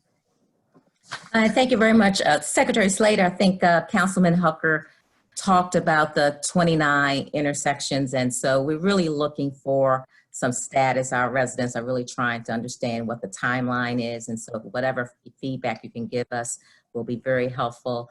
We listed the Tech Road interchange, although that's not quite in our district, but it does impact our Burtonsville residents, and we're just trying to see how that is coming along as the White Oak Gateway development is going. So we just need some status on that. Will be very much appreciated. We really just want to thank you, though, overall, for the department overall. Secretary, Delegate Luke, he couldn't be here today. He's in class, but he really wanted us to make sure we thank the State Highway Administration's 3rd District for getting some signage done on Route 650. Addressing some of the Hampshire Green community issues. And so really just want to thank you for the work we're doing. We do appreciate the work you're helping us with constituents, but if we can get some progress on some of these projects, we would be very happy. Thank you so much. That's it. Thank you so much for really all of these slides, the whole delegation, for really coming together and kind of organizing that. That's really helpful for us as we're trying to look at our program. I'm going to touch on a few things, and I'm going to see if Administrator Tim Smith wants to kind of weigh in as well. We look at, I'm not familiar with the 108 and Brook Road one. He may be more familiar with that one. So we've been working with the county over the last year or so on the 29 in Tech issue. We found that the design was probably a little bit older, and we wanted to make sure it was updated as we started to advance those types of things. And I think, when these projects kind of sit on the shelf for so long, I think we run into that quite frequently. A project is done and then, it'll sit for a little while. And then maybe when you go out there to finish the design, or you go out there for construction, it's very different. One of the more challenging things I've been dealing with over the last couple of years is projects sit so long, and you spend a lot of time working with communities on projects and designs, and then it'll sit for a little while. And then when you go out there to build it, it's a completely different community, and they have different needs and different wants. And so, you have to be able to pivot and really kind of work with them. But, as we're working through this, I think message received on all of those funding priorities.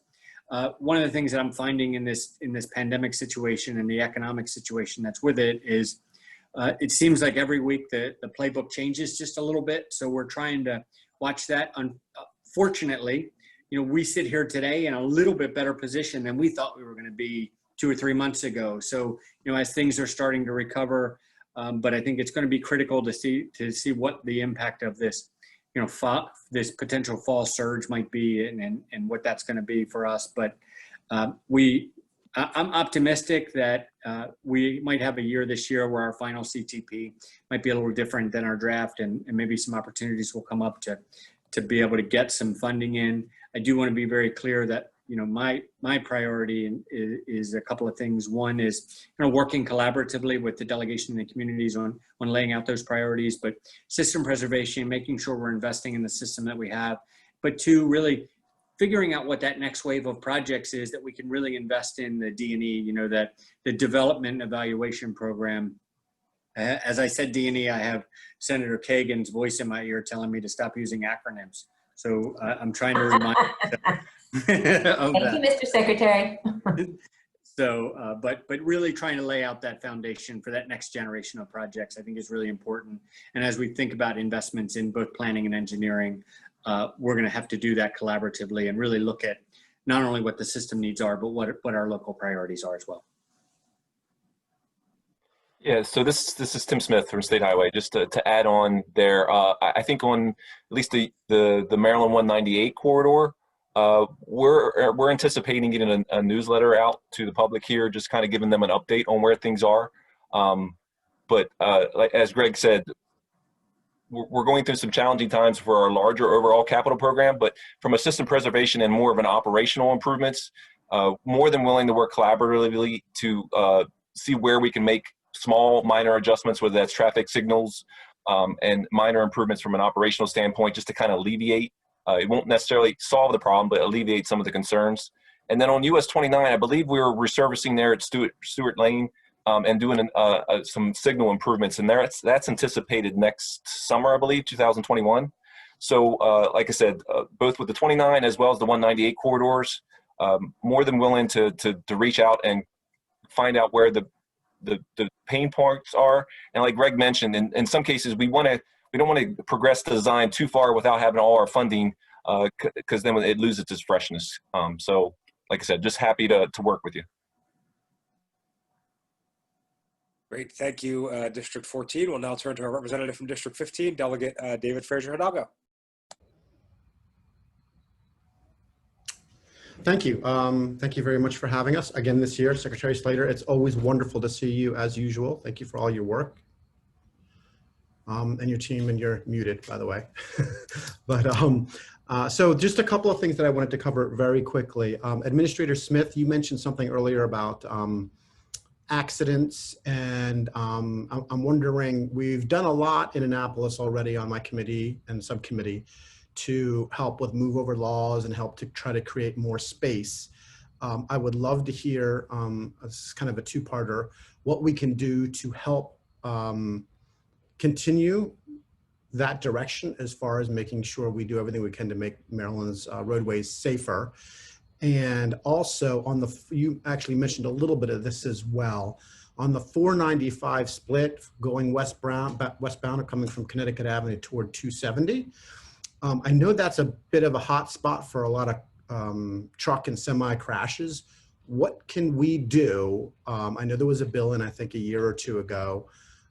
What can we do to make that area, A, safer, and B, be able to clear those accidents out more quickly? Because my understanding is that it's kind of can be a long wait sometimes, and maybe other parties need to get involved more along the state lines to help clear some of those accidents. So it's kind of a two-parter for you, and they kind of in some ways really go together. Agreed. So I think there's, back to the ease part, I think there's an education and an enforcement part there, both. Back to just the overall move over laws, I think a lot of folks don't necessarily know what they're supposed to do in some cases, and I think there's a huge educational opportunity there, and love to partner with you on figuring out how the best way to get that word out. I think back to the 495 part, I think there's an enforcement part there as well, and like I said, we're partnering with MSP on that. There's also an education part on just, I think part of the reason we've had an uptick in accidents there is as traffic reduced, truck traffic didn't really reduce as much, and I think they picked up their speeds a little too much through that corridor, and that's what caused some challenges.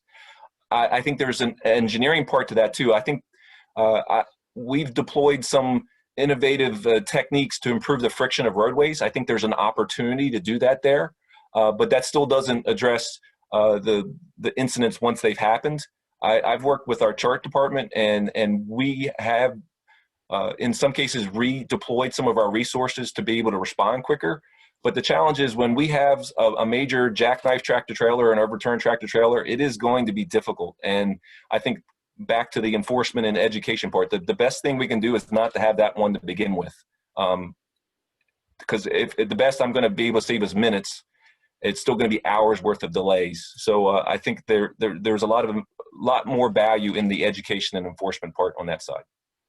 Okay, so just a follow-up. So in state highway, when there are jackknife trailers or when there's a lot of vehicles involved, when it's, becomes a really big kind of mess, is state highway able to go and help clear that? Or do you always have to contract with a third party to clear some of those big accidents? We currently don't have the resources internally with some of the heavy rigs to be able to do that. So we're always using a third party to assist us with that. Okay, and so if state highway had is it because you're not allowed to by law, or is it because you don't have the equipment to do that? Don't quote me on this one, but I'm pretty sure we don't have, I know we don't have the equipment, and I think we're allowed to by law because we do that with some of our smaller incidents. It's quite an investment to get one of those heavy tow trucks. Yeah, and then drive it all over the state, right? Delegate, Secretary Slater, you look like you've got something on your mind you want to say. I will add, you and I worked on, if I recall correctly, we had some liability issues in terms of, hooking up to some of these bigger trucks, those types of things.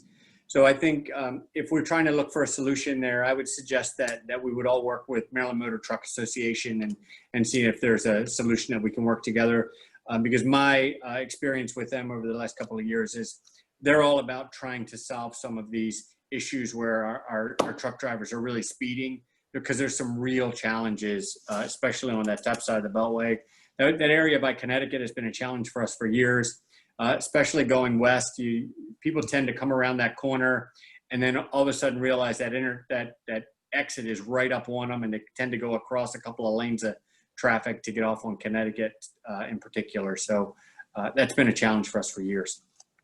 Yeah, so I would be happy to both of you to work on those issues. Those three issues, I guess, is one: how do we really slow down that traffic in that area? Because I understand that the truck accidents are just more than ever.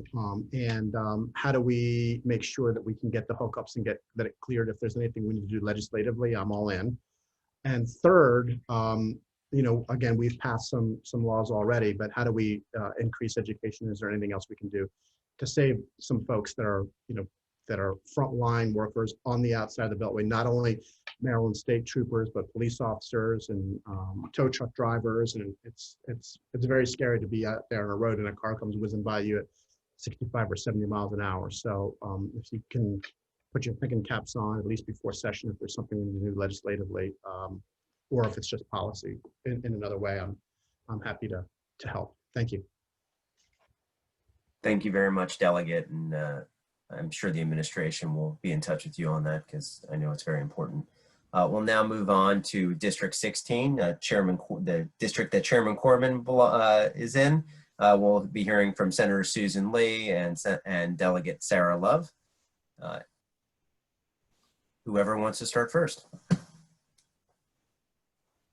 Delegate Love. Senator, do you want to start? Do you want me to start? Oh, she disappeared. Okay.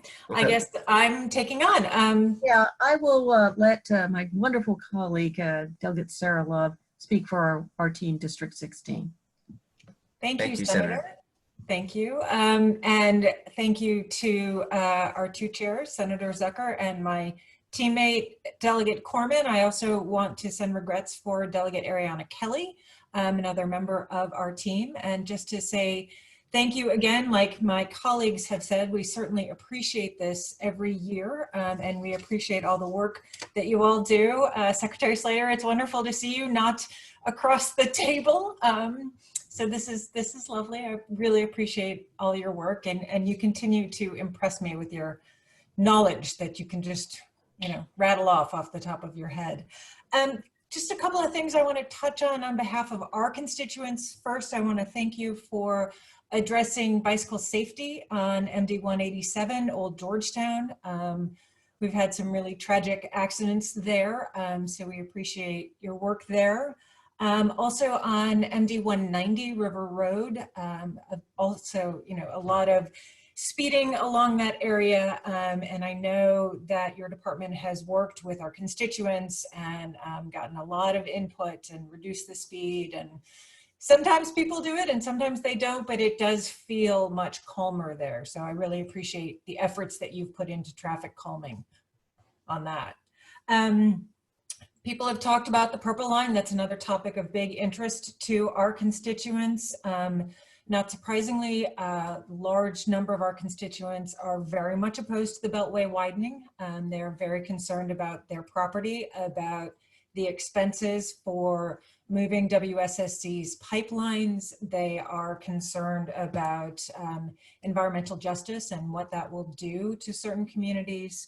And you know, whether the state will have to take over and assume the project like it is for the Purple Line. Just two quick questions. First of all, to Executive Director Smith. I know we had this conversation last year, but I wanted to touch base with you about the airplane noise and the need for the MAA's expertise in this area. And I was wondering if you could fill us in a little bit on what's going on with the noise study and what you all are doing with respect to that. Absolutely. Thank you so much. Let me touch on a few of those and then I'll hand it over to Executive Director Smith and he can kind of end with the noise study. Couldn't agree more on the bike safety side. There's so much that we need to do from an engineering standpoint, but also from an education standpoint to just try and get a little bit more civility from our drivers, to just be a little bit more patient. A few minutes may seem like an eternity when you're trying to get around a bicyclist, but it really is a matter of life and death. And we just need people to be patient and work with them as part of our transportation system. So we'll continue to work on those a lot. The River Road project, you know, I think was one that was a long time coming. I know I have to credit Delegate Corman. He's the one that first put it on my radar. I think it was the first week I was on the job as a state highway administrator, and he gave me a call and just kind of put that on my radar. And so I reached out to the community and we worked together on that. And I think we ended in a really good place where, you know, we were able to enhance some of the pedestrian movements, but also change the look and feel of that roadway to help slow some of that traffic down.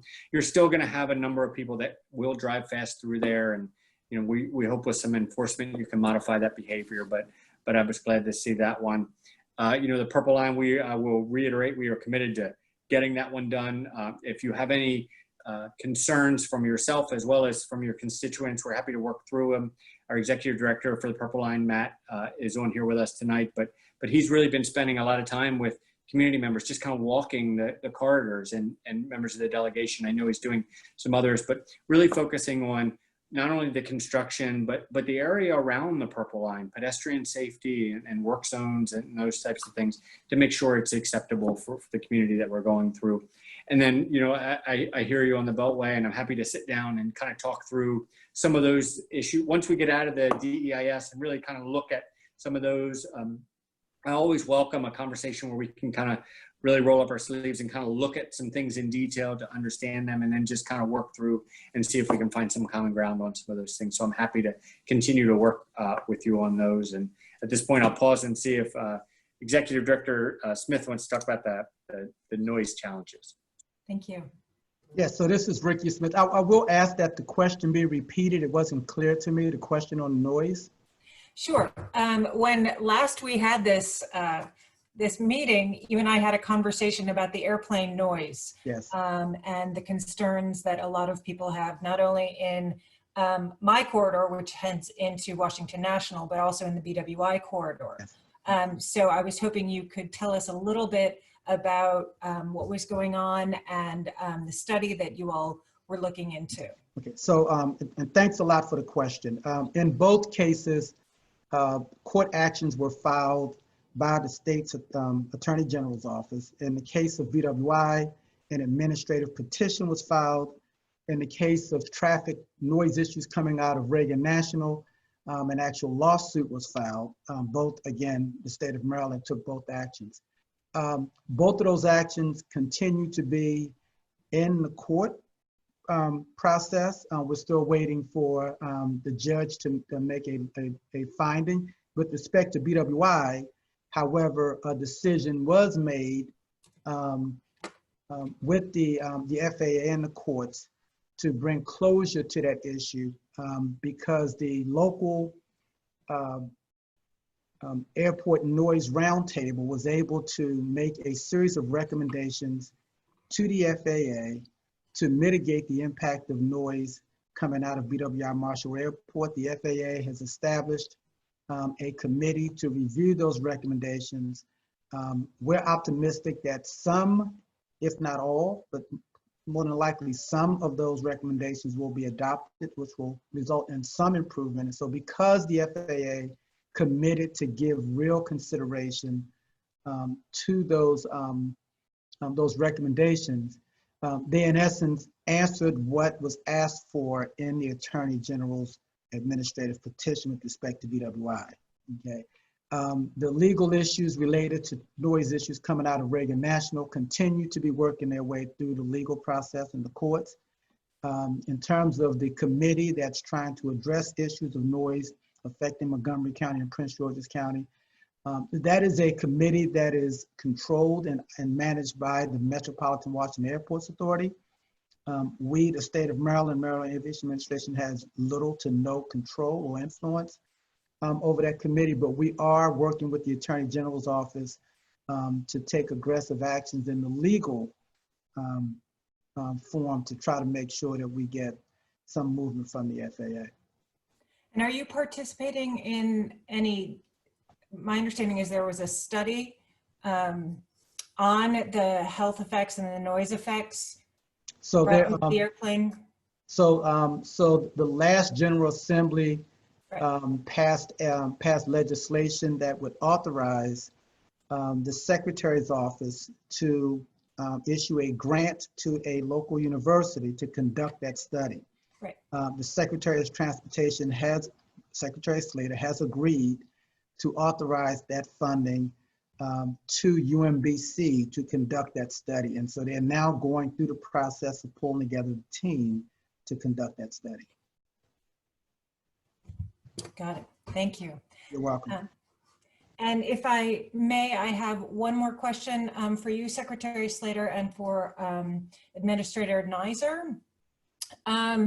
I was very surprised to learn, I have a 13-year-old son, that young men still need to sign up for a selective service administration. And in early August, I had sent both of your offices a letter regarding a 2002 law requiring MVA to provide this information when young men go in to get a driver's license.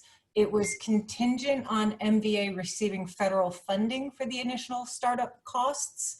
And the MVA administrator was responsible for initiating and monitoring the efforts to receive these funds. And I'm just curious if that has happened, that initiation and monitoring, and if not, is there anything that we can do to assist you all in moving that forward? Sure, absolutely. Let me start and then see if Administrator Neiser wants to add anything. I'm able to answer this question because I'm absolutely horrified at the fact that we have some real challenges with our delays in letter responses right now, and the logistical piece of kind of everybody in the environment. So I believe just the end of last week, I signed the response to your letter, so you should be getting it very soon. But I don't believe that grant was ever obtained. So, you know, we're continuing to kind of work through that. But Chrissy, did you, do you recall that one? I don't think the federal grant. That's exactly right. And you might not have received the letter yet, but you should get it shortly. There was no federal funding that was ever provided. You know, as part of our response, we mentioned that with our new IT system that I mentioned, we have a lot more flexibility in terms of implementing new requirements. With that being said, there has been some legislation before the General Assembly to consider, you know, who should be applying for selective service and how that process should work. And so certainly we would look to the legislature if there was going to be a policy decision related to selective service in general. Okay, thank you. Great, thank you, Delegate Love, my colleague in District 16. Before we turn to District 17, let me just say, Mr. Secretary, obviously I get the chance to see you in my Appropriations Committee hat on a lot of these big issues all the time, so I'll just echo the thanks of my colleagues, but I do want to mention, because I want to make sure my colleagues are aware that you know, there's a lot of concerns with the P3, not only the DEIS, but also the contracting process. And I know you're going to explain to me why a progressive P3 is different than the type of P3 that the purple line is under, and we can have that back and forth. But I just want to make sure my colleagues realize that the Reason Foundation, no friends of mine on transportation policy, have found that the vast majority of road P3s require a state government subsidy. That's a taxpayer subsidy.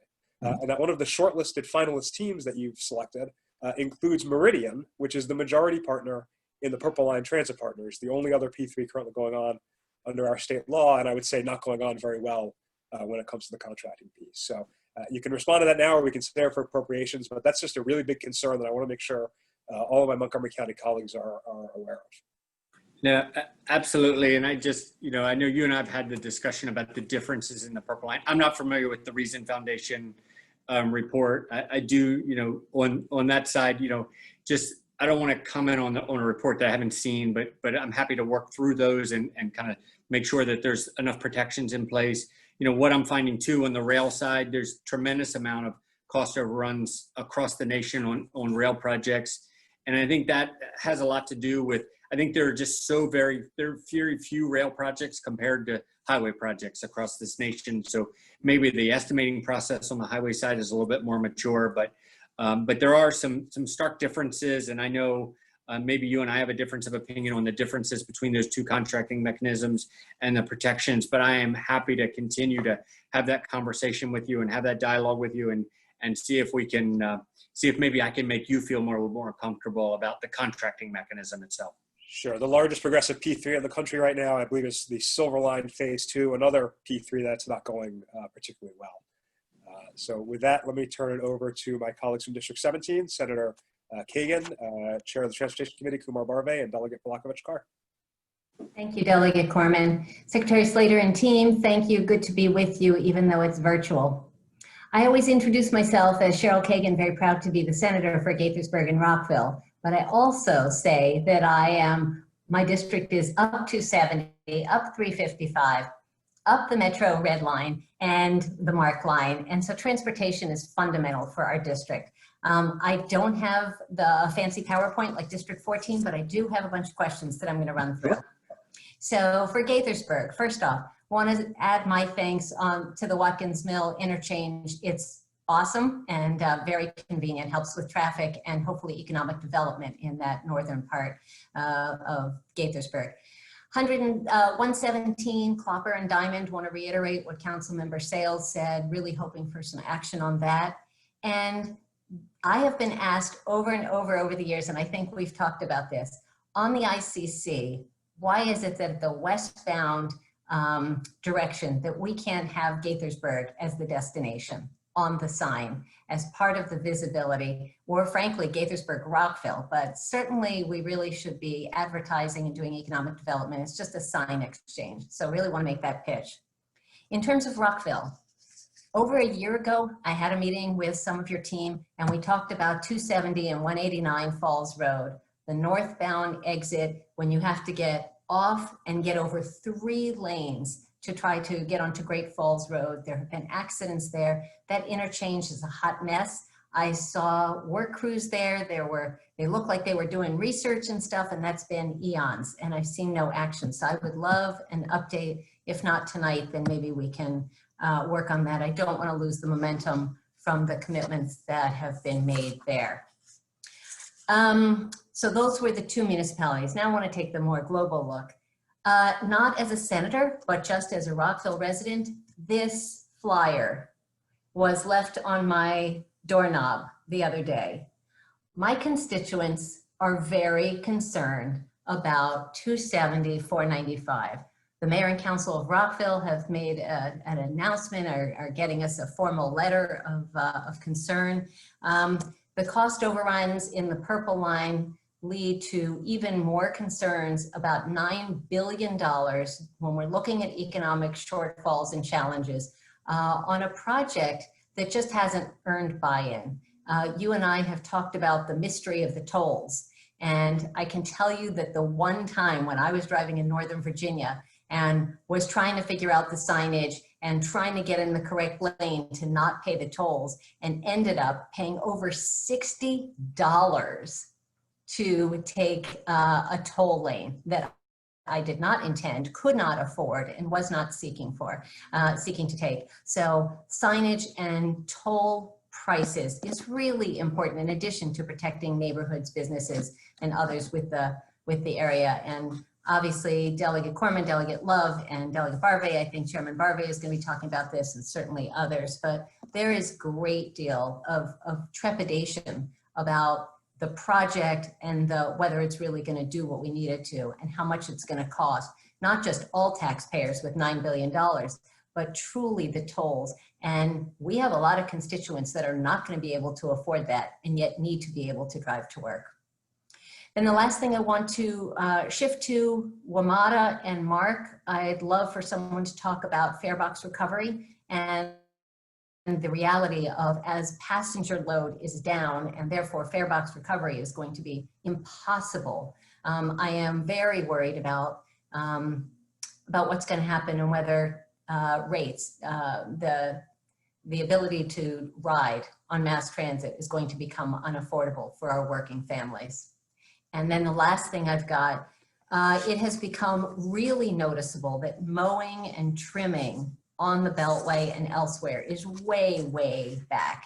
You're talking about Vision Zero, which I applaud, but there are going to be crashes because people can't see the signs. They can't see the exit until they're on top of it. They can't see anything like that. I don't know whether that's COVID related, budget related, or something, but maybe Mr. Smith or someone could address that issue as well.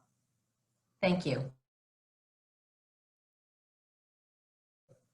Absolutely. If maybe Administrator Quinn as well as Administrator Smith want to kind of touch on that, and then our Executive Director Reports may want to touch on the ICC one. That was a new one for me. I never really noticed that they were not one of those. I'll have to look at that.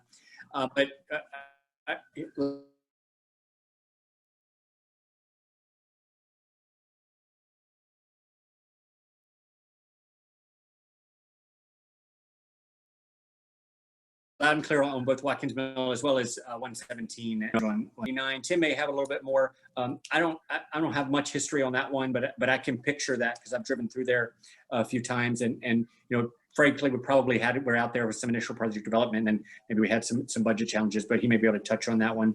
As for the 270 portion of the managed lane project, so about 2 weeks ago, and I hope she won't mind me saying this, I spent a few hours with Mayor Newton.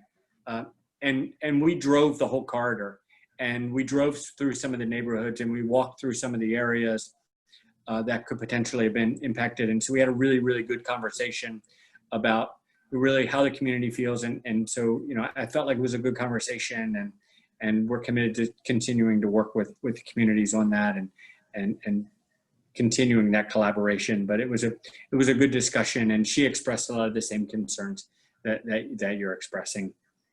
I'll touch a little bit on fare box recovery. You know, we're dealing, we are, maybe Kevin can touch on Mark there, but we are, on the WMATA side, we are experiencing some pretty significant fare box recovery hits, as well as some revenue hits, and we're dealing with some of that on the WMATA side. Now, WMATA was very fortunate in the first level of CARES Act, where they were able to receive, you know, a significant influx of cash to help kind of deal with that. You know, the federal delegation really helped us deal with some of the transit as well as the aviation issues in that first round of the CARES Act. But I can tell you that transit across the nation needs a second influx of some dollars to help keep those systems going. You know, I'll put it back to WMATA's a little bit different than our system in Baltimore, but our system in Baltimore, you know, I don't know what our citizens would have done without it in this pandemic. We were down maybe 50, 60% at the peak, where some other systems were down 90, 95%. And so, you know, you saw very quickly how important that transit system is in Baltimore to our core workforce and really that hospital workforce that was keeping the whole thing running through here. So, you know, it's really critical. It's a lifeline for many of our citizens. I know we took that to heart when we started looking at some of the changes we would need to make, and we do things, we're really, as we're trying to look at adjustments that we may have need to make, we were able to walk back and find other ways to do it. But you're really focusing on where those zero car households are, where those riders that truly need us, that don't have other choices, because it's important for us that we prioritize them in our services more than anything else. Now, Mark is a little bit different because that's more of a commuter service, and we're following what's happening with the federal workforce very closely. But maybe Kevin can touch a little bit on the fare box recovery side. But I do think transit systems, that fare box recovery is growing thinner and thinner, and so those systems are going to require more help overall from us to keep moving. Yeah, I think Secretary Slater hit a lot of it. I'll just note, so, I don't have the numbers in front of me on fare box recovery, but Senator, your guess is as good as mine. My guess is it's in the single digits, right? It's pretty low. So regarding fares, your question about fares and any impact there. So, our MARC and commuter bus fares are regulated by state law. And so MARC and commuter bus fares go up, are regulated to go up $1 every 5 years. And so that was supposed to happen actually just a few months ago on July 1st. And as a result of COVID and the pandemic, and under the governor's emergency declaration, we were able to postpone that. So when the emergency declaration is lifted, we will have to start taking steps to do that. But those fares and any kind of dramatic increases are currently protected under state law. And the mowing and trimming? Absolutely. Tim may want to touch on that, but that's a direct result of two things. One is in the heat of the pandemic situation, we had to switch our teams to like A and B teams because we couldn't have crews, large crews that were one in trucks together but working together. So we split them up, and that has created a little bit of a backlog in some of our maintenance activities. But to the budget side, so we're really going to have to focus those mowing and vegetation work specifically where they have safety at intersections and signage and those types of things. But I will caution that in those other areas, maybe down corridors where we don't have the overall safety concerns, the grass might get a little bit high and the vegetation might get a little thick with this budget. If I can just say two things in response to what you all said. First off, I'm not holding my breath waiting on the next federal package coming down anytime soon. So it's easy to say they'll pay for it. But if that doesn't happen, I think we need a backup plan to make sure that WMATA and MARC are functioning and affordable. Is it possible if there's an address or something that you all can give us where we can note not just high grass, but truly safety measures where important signs are being obscured, where we and anyone watching can send information, photos, or areas of concern? That would be helpful. Absolutely. We'll follow up and make sure you have the right contact, so I'll start with Erica Rigby as our district engineer down there, but we have a team, it's going to come back to the local shops and the men and women that are running those shops, and they're great. So, that's an important part for us. So sometimes we won't see it. And so if we can get that feedback, it can help us. Perfect. And then Tim, if you can circle back on 117 and 189, that would be great. Absolutely. Thank you very much. Thank you, Mr. Chairman. Thank you, Mr. Chairman, Secretary, members of your staff. Thank you very much for coming to us virtually, as you always do in real life in ordinary times. Let me start by thanking you for acknowledging the contribution of my dear friend, our dear friend, Kim Lamphere. I don't know if you know this, but it's come to my attention that her husband passed away a couple of days ago. And it's a great shock to all of us. Both of them were tremendous advocates for bicyclists and for multimodal transportation. And so our heart goes out to all of to all the members of their family. And we're still trying to piece together all the information behind this. But again, Mr. Secretary, thank you for acknowledging Kim and the bike program that's been made in her name, something that she's advocated for. I'd like to basically take my time not specifically discussing District 17 and its needs. I'd like to go up to 40,000 feet and talk globally about the transportation issues. As chairman of the Environment and Transportation Committee, as you know, many of these issues are before me, and I want to use this forum to really talk about some major challenges that I think we're going to be facing as a Maryland community with respect to transportation. And so, first of all, I have the greatest confidence in you, Mr. Secretary, and your team. I think that you are a marked improvement over your predecessor. And I think it is clear that the Purple Line P3 can only logically be described as a financial catastrophe. Before I was elected to public office many years ago, some of my colleagues know this, I was a contract negotiator and a contract administrator for various government contracting firms. And I have to tell you, I don't know if the primary defect in the P3 for the Purple Line was in the contract negotiation or if it was in the administration, but I do know this. I would have been fired if I had perpetrated that against a company that I worked for. Now, again, I don't blame you for this, but I think that this gives us an opportunity to really judge a P3 with respect to I-270 or Beltway being fully informed by the catastrophe that we have on our hand. We have enormous budgetary deficits that, frankly, I have no idea how we would pay for. I look forward to working with you on this, but you don't have an enviable task. And so, as much respect and confidence as I have in you, I don't know if even you can solve this problem.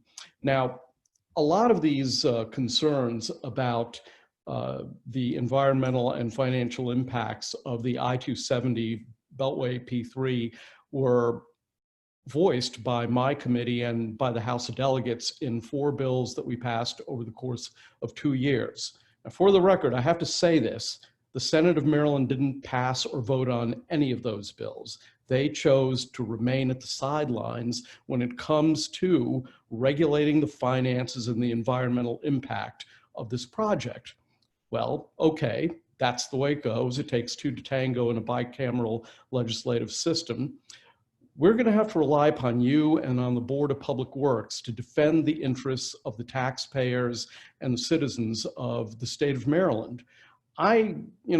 As a former contracting officer and a contract administrator, I think my bias would be to be in favor of a less expensive, more practical solution. I still do not understand why reversible tolled lanes isn't a good solution. I still don't understand why the P3 project has to be as large as the proposed price that's been put before us.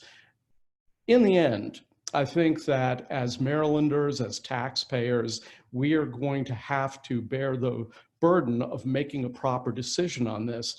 I'm confident that you and your staff will make the correct decision. I have to say your predecessors haven't. And I think it's important for us to put that on the table now, because to be blunt, if nobody does that, if nobody says what has to be said at this juncture, I'm very afraid of the ultimate financial consequence for the taxpayers of the state of Maryland. I think one of the things that you and I, my colleagues in the Democratic Party, and even Governor Hogan share is a concern about the impact upon taxpayers in our state. And I'm very concerned that we're going to have a cubed version of the Purple Line P3 foisted upon us because we haven't done the things that contracting officers typically do in the private sector. And so I have to say, though, if anybody can figure it out, you're the guy to do that. I have a lot of confidence in you. I have a lot of confidence in the team that you have right now. But I do want some insurance. I want it. My constituents want it. I think the taxpayers of Maryland need that, because absent a very hard-edged look at the numbers of this project, we are in store for another catastrophic failure, and we can't afford 2 of them. Thank you. Sure. Thank you so much. Let me first say I try really hard to not kind of second guess my predecessor's decisions. I don't know what was, he may have had factors that I may not have known about. So Well, that's not your job. That's my job. I try really hard to kind of he made those decisions, and he may have had factors that I'm not aware of, and we may not have been aware of, and when he made those. So I try really hard not to do that. And I try really hard to look forward. And so I can tell you that, I've been living and breathing the Purple Line probably over the last 6 months. And so, I've been spending a lot of time not only in the negotiations and in the issues that we're seeing, but also kind of working back somewhat forensically to understand from the beginning, how we got there. And so, I believe that there's a lot of lessons learned there that I would love to kind of sit down and talk through with you at some point and kind of work through that, because I think there are some things that we're learning every day with the issues and the challenges that we're seeing on the Purple Line, and it comes down to risks and who's taking risks and who's best equipped to take risks, and kind of where they are and how they're pushed down and how they're applied and how the contracts are written and those types of things. And, so, I mean, I think you look at the Purple Line in particular, where, the real challenge for us was an element in the contract between the concessionaire and the contractor that we weren't a party to. So, you're learning a lot of those things that in any P3, I know in any P3 that I'm involved in are going to be on the forefront of my mind as I go into the next one, because we certainly don't want to we certainly don't want to encounter the same types of challenges again, both financially, but also from a project delivery standpoint.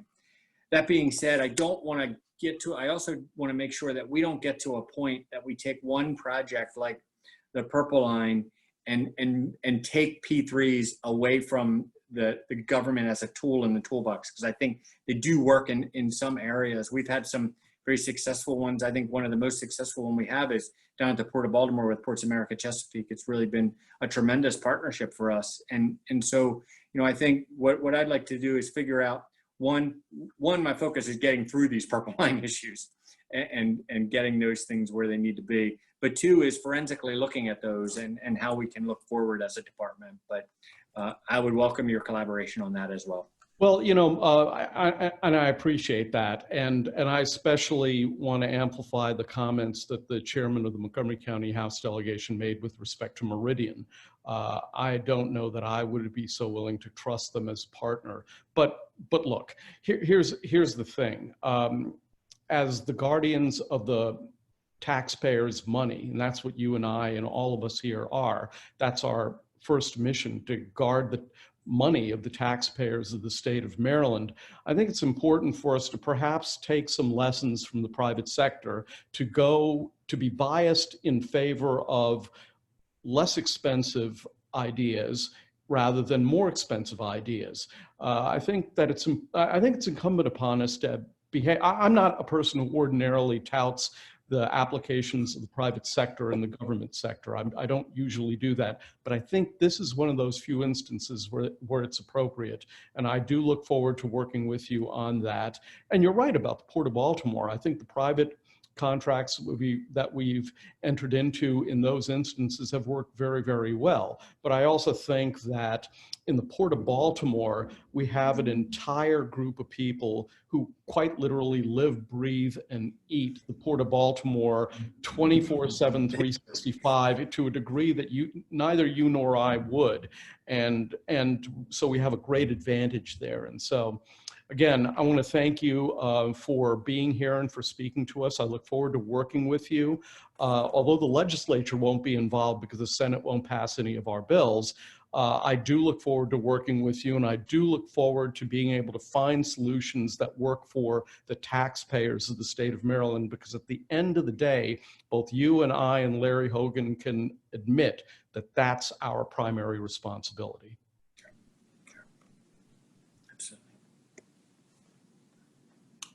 Good evening, everyone. Well, my colleagues from District 17 have been fairly thorough in addressing issues of concern to our constituents, but I did just want to briefly raise two safety issues.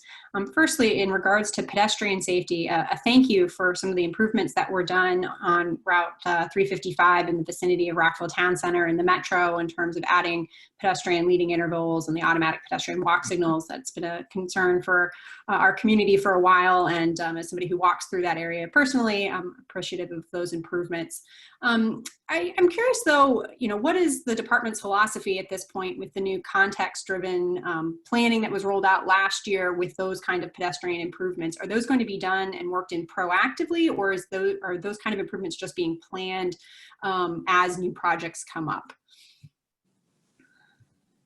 Sure, absolutely. Thank you. That's a great question. So, when we look at how we apply these, they're applied in a couple of different ways, and certainly I would welcome Tim adding some comments to this as well. But, they're applied in a couple of different ways. So those context-driven, they start with the land use, they start with the communities and what we're trying to do there, instead of starting with the roadway. And so it's really important that when we have new projects and our engineers are trying to design solutions, that they're really having a full understanding of what the community is so that they can know what tools to use in the toolbox. So we don't use suburban tools in an urban environment. That just doesn't work from a safety perspective. But at the same time, we have, tremendous needs across the state where we could apply these. And so, I would argue that most of our arterials, our urban arterials, especially around the capital region, need to be completely rethought in terms of what they look like in the design and planning and the implementation and construction. But I do think that will take time. And so, we have these big projects that we could do over the years, but I think we can really make progress where, let's say, for instance, high visibility crosswalks. I think high visibility crosswalks are a huge benefit for very little investment. And so, as you're going out there and we're resurfacing a roadway and we're replacing crosswalks, let's make sure we do it with high visibility crosswalks. And so there's leading pedestrian intervals as we're upgrading signal systems and those types of infrastructure. I think it's important that we're looking at that context driven and making sure we're not just putting the same stuff back out there, that we're making improvements as we can. So I think there are improvements that we can make using those context driven guidelines with our everyday work, as well as with larger capital projects, because I think the larger capital project approach would just take too much time, as we're kind of waiting for these things. And I think, look at our roadways, used to be every 7 to 9 years, we'd somewhat be out there kind of milling a roadway down and resurfacing it. There's so many opportunities with that. So you think about 7 or 9 years, you mill a roadway down and you resurface it. When you resurface it, you can restripe it. You can add a bike lane. You can look for opportunities to change the geometry and calm the traffic. You can add those high visibility crosswalks. You can do some things, because it really is about not only providing better infrastructure for our cyclists and our pedestrians, but it's about calming that traffic down so that they have a safer environment and a safer space at the same time. So it's really about how we're using it at every turn and every opportunity, whether it's large capital or whether it's just a small system reservation project. But Tim, anything you want to add to that? Yes, so I guess two things. One is that's really more of a cultural change for State Highway is starting with the planning process. The planners as well as the engineers are thinking through that lens of the context. And what's been kind of cool is I've been looking at a set of plans and they'll actually have the context zone on there. So that's how they're thinking about it now. So it's being baked into it. But we can't wait for those capital projects to come through, because sometimes those take a couple years to deliver. But like I mentioned before, we've done 100 different improvements through Montgomery County alone over the last 18 months. And a lot of those are just been proactively doing it. We have a pedestrian safety action plan where we're using data, making data-driven decisions on where we feel like we have those concerns, and we can be able to push those out. So it's really a combination of our district operations staff addressing concerns as we see it being hotspots on our data, but also part of our overall culture and our process as we are building those projects for the future that very much look through that lens of the context guide. Thank you both for that. I also just wanted to lift up the remarks of Delegate Frazier Hidalgo from earlier about move over and fatalities on roadways. I appreciate Administrator Smith's remarks on that earlier as well. I just, hope that as your education campaigns and other efforts go forward on that, that you'll keep in mind that it's not just police officers and other workers who are tragically killed in roadways on the shoulders on the highways, that there are civilians where it happens to as well. We've had a number of unfortunate fatalities on I-270 in recent years in our district. And so I hope that will be part of the safety plans there as well. Thank you. Agreed completely. Well, thank you very much, Mr. Secretary and the District 17 team. I know that many of the people who are presenting tonight and the delegates and senators who are presenting are representing their team and asking questions on behalf of their team, like Lily Chi, who's in District 15. And I know Delegate Jim Gilchrist is also on, and his team did a great job asking questions. And with that, I'll turn it to the District 18 team, starting out with Senator Jeff Waldstreicher, and I know Emily Shetty and Jared Solomon now on as well. But Senator Waldstreicher, please. Thank you, Mr. Chairman. Thank you, Mr. Secretary, and all of our staff for joining us here on today's Zoom. I reiterate a lot of the compliments as well as the concerns that we've heard so far this evening. As you know, Mr. Secretary, in our district, we have 2 state highways that really are the spine of our legislative district, Georgia Avenue and Connecticut Avenue. And then our district is bordered on our west with District 16 and bisected by Wisconsin Avenue, Rockville Pike. And these roads really affect the day-to-day life of our district. And then, of course, the roads that connect them, the Beltway and East-West Highway. With such an extensive presence of state highway in our district, it takes all 4 of us working together. And so I'm so proud to serve with Delegate Al Carr, Delegate Emily Shetty, Delegate Jared Solomon. We work together closely as a team. Our staffs meet daily, and I know you've worked well with our staff and with us, and I thank you for that. And with that, I'll turn it over to Delegate Al Carr.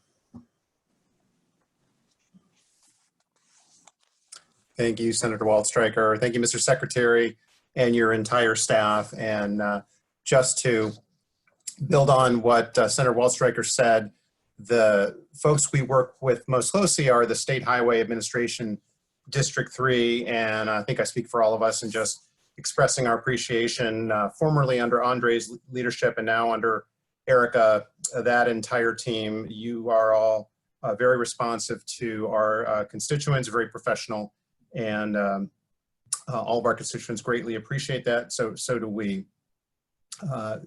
Regarding State Highway, one question I had was about the project for Jones Bridge Road widening. This was the BRAC project. It's been in the CTP for at least since 2013. And I think that it was sort of being staggered with the Purple Line work. And I wondered, now that the Purple Line work has been suspended. So one question is, what's the timing going to be for that Jones Bridge Road BRAC widening work?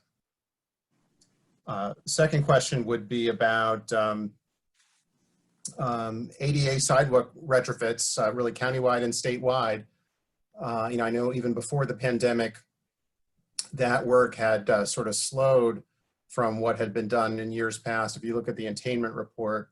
So just wondered sort of what is the thought of the priority of catching up to some of that backlog of bringing our sidewalks along our state roads up to ADA compliance. And I know your team is doing a lot of great stuff on corridor studies. We really appreciate that. And then also helping us address some flooding issues where the big roads go through some of our older neighborhoods and our storms being more frequent. So we really want to stress the importance of that. In terms of the Maryland Transit Administration, just a question I had was if it had ever been resolved of the payment system. Is the Purple Line going to use the same payment system as Metro and Ride-On, or is that something that still has not been determined? And then finally, for the MDTA, thank you for cutting the late fees down to $25. Thanks for streaming your meetings. I know that the transition to the new vendor for the back office has been delayed, but I know lot of Montgomery County residents are impacted by these late fees from citations and video tolls in the ICC. I wondered if you knew when the court hearings were going to resume for those contested ICC video toll cases. Thank you. Thank you so much. I might have some folks kind of add some things on, but let me touch on them just briefly. I have to follow up with you on the Jones Bridge. I've been so focused on the purple line itself. Unless Administrator Smith has some backup, I can kind of follow up with where that Jones Bridge work is. On the ADA retrofit side, I think, I hear you loud and clear. There are two issues on our sidewalk program today. One is the ADA retrofit, but also, the areas where we need sidewalk but don't have sidewalk. And so, we're trying to figure out what the right asset management approach to that and get that sustainable investment level back into the program.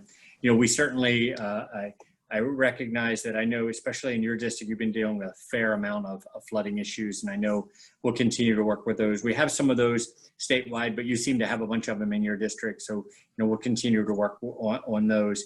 The WMATA issue has been solved, so the purple line will be on the WMATA same kind of fare box system. So we've worked that out, and that's going to continue to be on track. And I know I keep my WMATA board members up to date on everything that's happening on the purple line so that we can continue to keep that in line. And then on the ICC, I'll see if Executive Director Jim Ports has anything to add on that. I know we've had some, I'm a little hesitant to unleash him here because I know we've had some real challenges with the vendor transition, and I know he's pretty frustrated with it, but he may have something he wants to add there. Sure. Thanks, Delegate. First of all, thank you for recognizing we were ready for the videoing of our meeting. I promised you that we would be, and we were, as you know. So thank you for recognizing that. On the $25 fee, going from $50 to $25, as you may know, we did pause the notice of dues starting back in March 17th when the pandemic hit. And so even though some of those tolls would have had a $50 civil penalty, we are making sure that all the notices of toll dues going out now, started today, will only have a $25 civil penalty. We reduced it for everyone, backdated it, if you will. And so we're cooperating in that front. The vendor issue, you are correct. It's funny, a lot of times the private sector talks about bureaucracy and bureaucrats and state employees, but often we depend on the private sector to do their part. We contract with them to get our systems up and running, and sometimes they fail us. And right now I'm having, I shouldn't even say weekly meetings because they're more weekly meetings with the vendor, our contractors, our consultants that we have on our end to push this thing forward. I had been demanding from our private sector vendor that, or I should say I've been mentioning that he has the wrong team here and that they didn't seem to be able to get the job done. And I have been demanding that they bring a new team in, and they just did that about 8 or 9 days ago. So hopefully with this new team, we can turn this thing around, and I'm really looking forward to getting it up and running. We'll keep it. Thanks. And do you know when those court dates are going to resume for the backlog? Oh, I'm sorry. Yeah, I'm sorry. I had that written down. I didn't even. No, unfortunately, as you know, the courts have been shut down for almost 7 months, and backlog of all of their cases. I'm sure that there are many cases like for rent and people paying for the rental payments and stuff like that. I'm sure those are going to be way ahead of us. We have not heard yet from the court system where we are in that pecking order, but I believe that we're going to be behind many of those other cases, unfortunately. But that's not under our control. As you know, that is the court's control. So they determine their schedule. But we'll be working with them. Thank you. And Greg, this is Tim. Just to chime in about the 185 BRAC project, we actually we opened bids on that in August, and we're hoping to have a notice to proceed between now and the end of the year. Great. Hi, thank you all so much for coming to do this with us virtually this year, Mr. Secretary. I want to echo the thanks to your team for all of their responsiveness to our constituent service requests, participation in multiple town halls and events, and just general responsiveness to questions and queries that we've had. They have all been really terrific to work with.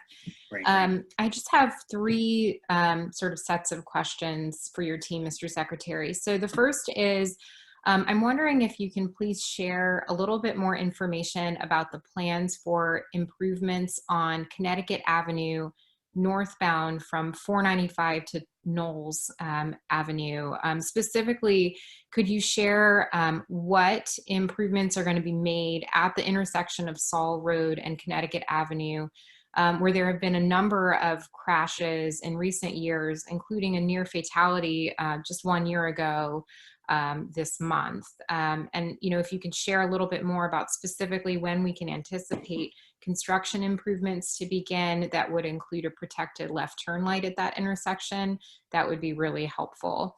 The second set of questions I have are around Georgia Avenue and Arcola. So just last month, there was an ambulance that was involved in a pretty bad collision there, and there has been an increase in pedestrian traffic in that area due to the recent opening of a new county facility there that's a pretty great facility in our community. So there has been a lot of interest from members of the community in additional safety measures, pedestrian safety measures in that particular intersection. So I'm wondering if we can please, you know, make sure that SHA is engaged with the county to put together a plan for how to improve pedestrian safety at that intersection. And if you already are, if you can share a little bit about what the plans are, that would be great. And the third question I have is related to the Wheaton CBD.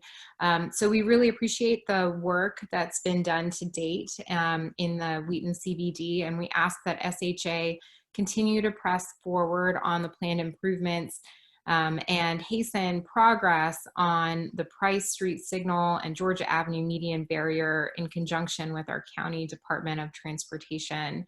We're also asking that SHA do a sidewalk assessment on Georgia, University, and Bears Mill and make improvements to safety and accessibility along with signal button accessibility. And I know this is a little bit more of a county enforcement issue, but to the extent that you can collaborate with them, there is a lot of interest in additional automated speed enforcement along those corridors on Georgia, University, and Bears Mill. Thank you. Absolutely. Thank you so much. We're happy to work with you on all of those. I know Chris Conklin and I in the county work pretty closely together on a lot of those issues and continue to work together on Wheaton. You know, what I'd like to do is maybe have Erica Rigby from our district office kind of follow up with your office and see if there's an opportunity to kind of walk through all the plans that we have in those areas and talk through. I really like to make sure as we're developing those things and as we're working through those things that we're not missing a perspective that we should have, you know, from the community that's really in there that you may be more in tune with than we are. And so if we're missing, I'm thinking specifically about Arcola. And you know, we may have been missing something. So I want to make sure that we're really entrenched in that one. But I'll have Erica follow up with you. I think she's on the call, but we can follow up with you and kind of walk through those things and kind of do that together. That would be great. Thank you. Thank you. Good evening, everybody. Thank you, administrators and Mr. Secretary. It's good to see you in this new role. I wish we were meeting in person. This feels normal but abnormal at the same time. I had a couple of things that I wanted to touch on, both local and sort of you know, writ large on some of the bigger issues that we've touched on already. And I do just want to say, you know, echo I think what you've heard from a lot of my colleagues in District 18 and across our county. The District 3 folks have been fantastic to work on. You know, even just yesterday we got some good news on some work that we're doing on East-West Highway and Grub Road on a no turn on red sign, and I know we're waiting on a bunch of other analyses that are still being worked on. And we just appreciate, particularly Derek and Eric's accessibility and just willingness to work with us on so many different issues across our community. And I do want to echo, I think, both our county executives' comments and some of the other folks around Montgomery Hills. And I know, you and I have worked on that, and Administrator Smith, I appreciate, your willingness to get on, regular calls with our D18 team and our District 20 team, to work collectively on that. And so I really hope that we can restore the funding and, as we've talked about, get ready for, fingers crossed, the potential of maybe some federal stimulus dollars that could come in around infrastructure. And we want to make sure that that project is ready to go. On some of the, the concerns and areas of disappointments, I think, the Beltway 490, the Beltway 270 piece has been touched on, quite a bit, but I did just want to mention, the WSSC water pipe issue. And I think the unanswered question around the cost, is particularly troublesome. We were inundated with communications from our constituents who are really worried that they're going to see just a tremendous increase in their potentially in their water bills to cover that infrastructure cost. And our delegation chair in his other role, Delegate Corman has been really on point in highlighting the potential reduction in congestion from telecommuting. Which wasn't really touched on in the DEIS. And then the last piece for our district in particular is just the tremendous impact that a potential on and off ramp could have on Connecticut Avenue. And you and I and your team have had, long conversations about, a lot of the failed intersections on that section of the road and the idea that Connecticut Avenue could, handle just a tremendous additional capacity in the future. Coming off the Beltway is just still one of the big unanswered pieces. And then the other area that I just wanted to touch on is the MARC system. And I was really disappointed. Our team worked closely with your folks on a bill that was actually the last bill that passed in session. And obviously, this was the governor's decision to veto it, but I was just really disappointed in that veto for what would have been, I think, a small amount of money for investments, not only in run-through service, in our region, but benefits to the Baltimore region, to the Hartford County region with that last gap. And I think about the investments that we're not going to spend in rail, in the MARC system, when I see in the CTP that there's $7.5 million slated for planning for the maglev, which is running in the upwards of $30 to $40 million already. And we have actually no long-term expansion plans in the CTP for MARC. All the while Virginia has literally made a commitment to invest, billions of dollars in their rail expansion that they're continually committed to.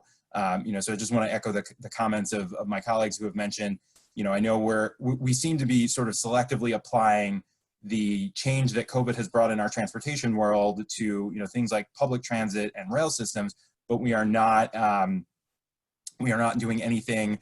We're not using that same lens to look at the Beltway 270 project when we know that commuting patterns have changed dramatically with telecommuting.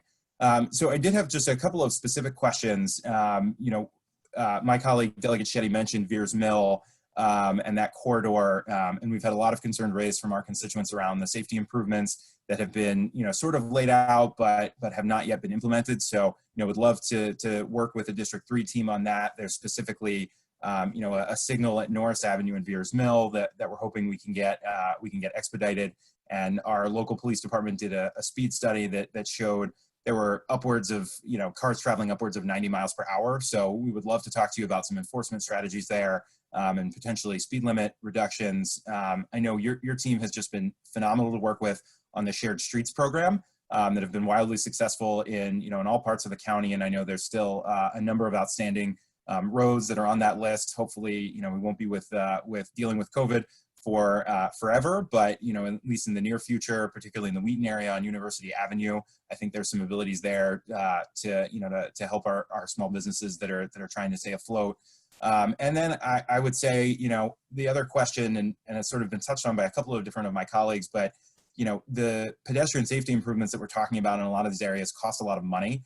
And I guess I would just sort of ask in the longer term to think creatively and to work with us in the legislature, how can we carve out pots of money? What other changes could we make, to be able to put real dollars into these pedestrian safety improvements and sidewalk improvements that cost a lot of money. And I think you and I have talked about this for a long time.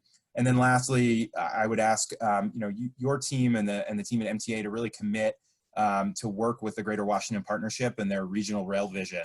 I'm lucky enough to be on that committee, and they've really brought together, business policymakers and community leaders from across DC, Virginia, and Maryland to really look at what a regional rail system could look like. And I think there's going to be some exciting ideas coming out of that from some of the, the brightest minds in our region on transportation, and would just ask that your team, commits to being a part of that and engaging and hopefully, implementing some of the recommendations that come out of that report. Absolutely. Let me touch on that part first. So Joe and I talk quite frequently. So the Greater Washington Partnership. So we're committed to working with them. We just worked with them.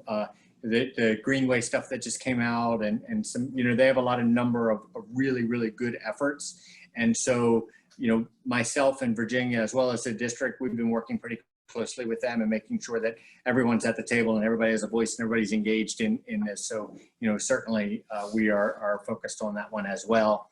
I'm going to touch on a few of these issues, and I'm always trying to take some notes to make sure I don't miss anything. But let me start on the WSSC piece. I understand that concern. I just want to kind of alleviate some of that a little bit. We're just so early. We don't have a good understanding of kind of what that is, but we've been working with. So Carla and I met and established a working group where our teams and their teams are really working together to really have an understanding and then figure out ways that we can avoid any impacts. That's kind of the first priority, but really kind of look for ways there. But we're working together, and then really we just don't have an understanding, and anything that's out there that says we do, I would argue is very premature right now, and so. We're continuing to work with them.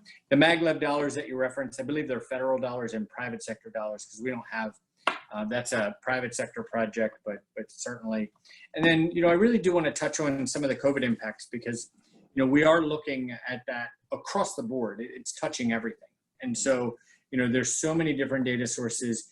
So there was a great, TPB did a great survey on teleworking that, unfortunately didn't have a great response rate, but it also had some really good data in it from the businesses that did respond, and really trying to understand kind of what their vision is kind of forward teleworking, where, I think just pulling out a few pieces, like 92% said that some measure of telework would stay even after the pandemic, so, those types of things. The businesses that were set up for telework before pandemic were the ones that really excelled. But I think what this pandemic has done is some of the ones that weren't set up for telework has really kind of been forced into it, and they're showing that it does work in some instances. The other piece that's interesting from a travel perspective is the staggering of shifts.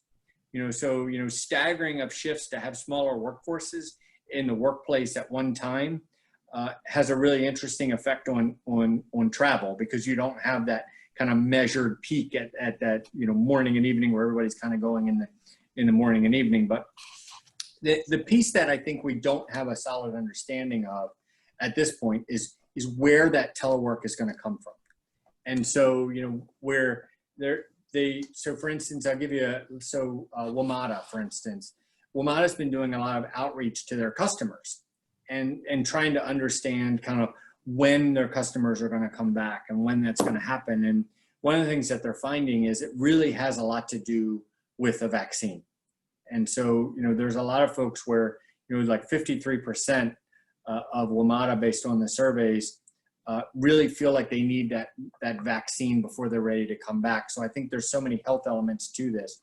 So I think where the unknown is on the teleworking side is we do think we're going to have a higher instance of teleworking that's coming out of this pandemic. But where the unknown is whether that's going to come from drivers that are on the roadway or folks that are using some of our transit or rail services. And we have to kind of work through that and understanding what their needs are and their comfort levels as we kind of lay those things out. So I think there's just a lot of unknowns right now.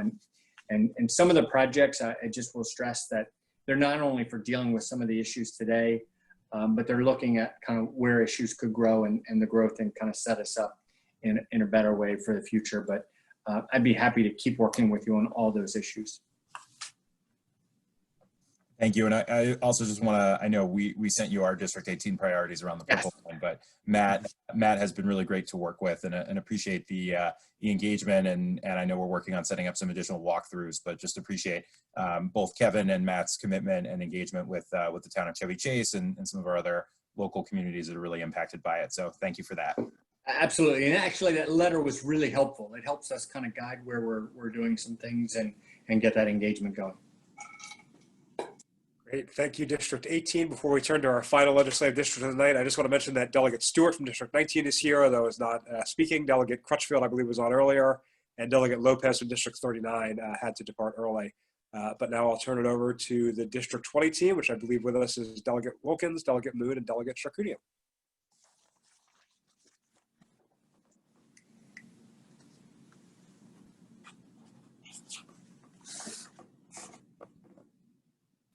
District 20. Great, thank you. I think that is Delegate Wilkins there. I think she was going to go first talking about the purple line. If she's not, I can speak, but we're gonna, there she is. Hey. There we are. Good evening, everyone. And thank you so much for engaging with us tonight and for your responses to all of the questions. We just wanted to raise again, I think you all are well aware of the impact of the purple line in our district.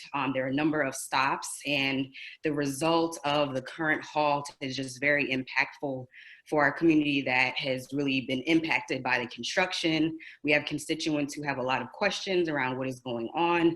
The need for direct communication with them is so critical, and the need to really see the project through and have that commitment to the full completion of the project is so critical for the residents in our district. So we really wanted to lift that up and just ask again for that commitment and any timeline, additional details that our constituents can look forward to in terms of that completion. And I also wanted to flag, I think you all are aware of the work that the District 20 team, Senator Smith, Delegate Moon, Delegate Charcuteau, and I have done around businesses related to the purple line that have been impacted by the construction, and wanted to hear from you all around any mitigation, any outreach and support, given that the Purple Line partners were working with those businesses around making sure that they would survive during construction, and now the sudden pause in the work. And also to reiterate for all of you that we have $2 million sitting in the budget that the Maryland General Assembly allocated for those businesses impacted. And I want to understand in terms of Governor Hogan and the administration, why those funds have not been spent for the businesses that have been impacted, several shut down due to the Purple Line construction, and that those funds to help those businesses are just sitting there in the budget unspent with no plan in sight for these businesses. So thank you again, and we look forward to continuing our work with you all.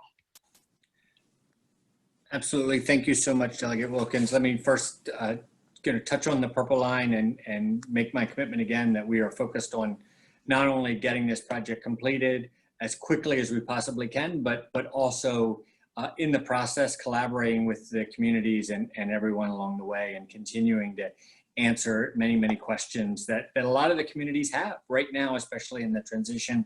I know Matt and Kevin and I have talked a lot about how we can increase those outreach efforts during the transition period, especially where we have a number of residents that just have questions. And so some of them have emailed me directly, and we were working with kind of getting those responses. I know Matt has hosted some of them up and down the corridor, and he's going to continue to kind of work with them as well. But I would welcome any input on ways that you think we can be most effective in making sure we're getting that communication going.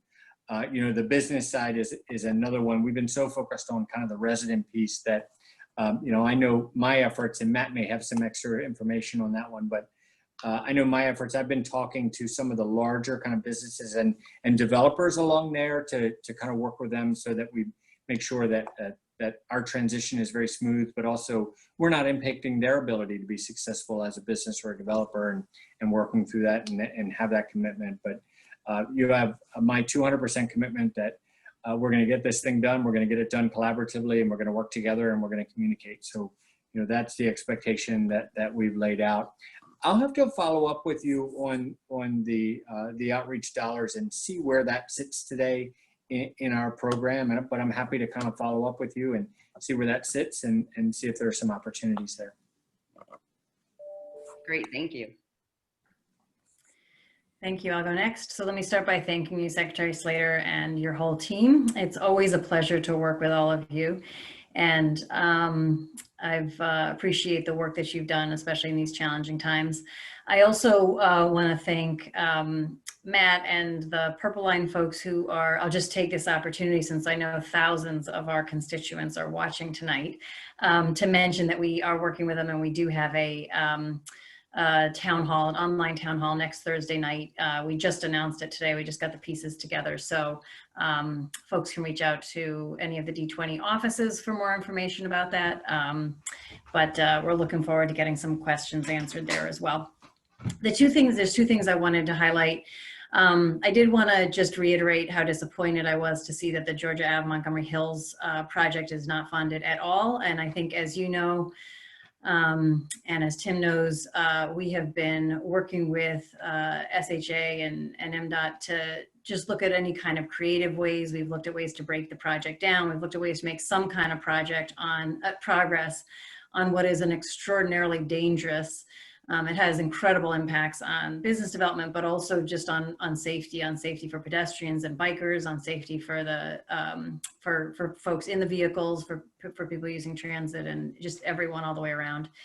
And you know, it had been our hope that we could really tee it up to be sort of shovel ready for federal money coming. As you know, we've worked with you to try to find federal money, and it seems like there's got to be something that can be done so we keep the ball moving on that. And I don't know if you want to speak to that, but it's kind of shocking that there's absolutely nothing that we can do. There's no money, there's no federal, there's just really nothing when that project has been in the works for, I don't know, 35 years now. No, I agree with you completely, and that particular cut was a really painful one, and so I think I'll just reiterate that project, you know, you and I have talked about that project many times. We've met on it many times. Mm-hmm. It's right on the top of the list for me. And so if we have some flexibility, you know, that's a project that I would love to see advance, and that'll continue to be a priority for me. Yeah, I mean, it's on the top of the list for the county too. So not just for the District 20, District 18, but also for the county. The second thing I just want to mention, and it's been mentioned by several people tonight, and I appreciate that, is kind of the broader pedestrian bike safety issues. And I think that we've seen certainly some shift in with your leadership, Secretary, and leadership within SHA. We have seen some shift in prioritizing sort of multimodal transportation, but it's been very slow in terms of really making its way down to the reality of planning. And while I would say the individuals that we have an opportunity to work with in the District 3 are just fantastic and personally very responsive and very cooperative, the reality of what it takes to get a sidewalk put in, or even what seems like simple things like a crosswalk, which is what I spoke about last year when I was here asking if I could just go out and paint them myself. You know, getting a crosswalk put in, getting a lead pedestrian interval, you know, the amount of time, the amount of, I don't know if it's the study, even things that have a relatively low cost, the number of times we have to ask about them. You know, I have my running list, and it's just every quarter when we have our meetings, I'm asking often about the same things over and over again.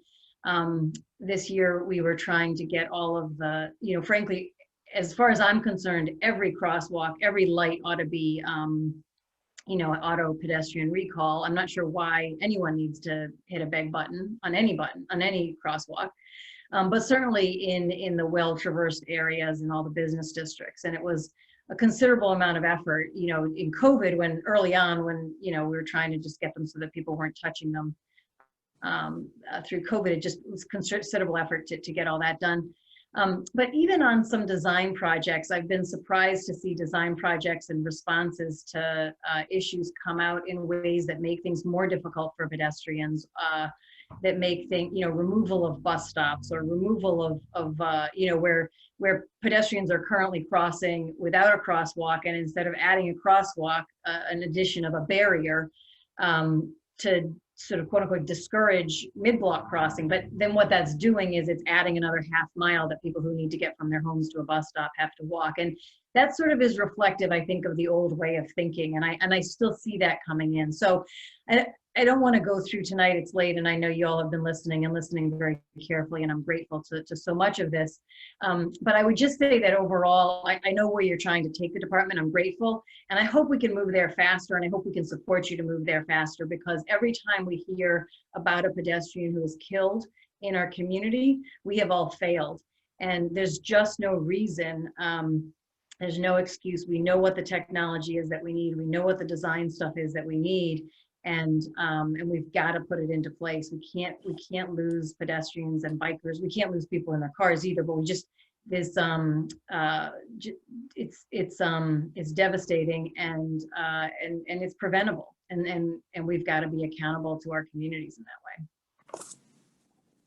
Thank you so much. I'll just kind of touch on a few, but I understand a lot of those frustrations and concerns, and I would just encourage you to keep working with us as we work with our team. And so, where myself and Tim and Erica and Andre, we can't be in every meeting in every instance, but raising those issues to us, we can certainly try and work through them, because culture changes take the longest to change. And so, but what we don't want to do is lose opportunities here or there where we could make an area safer.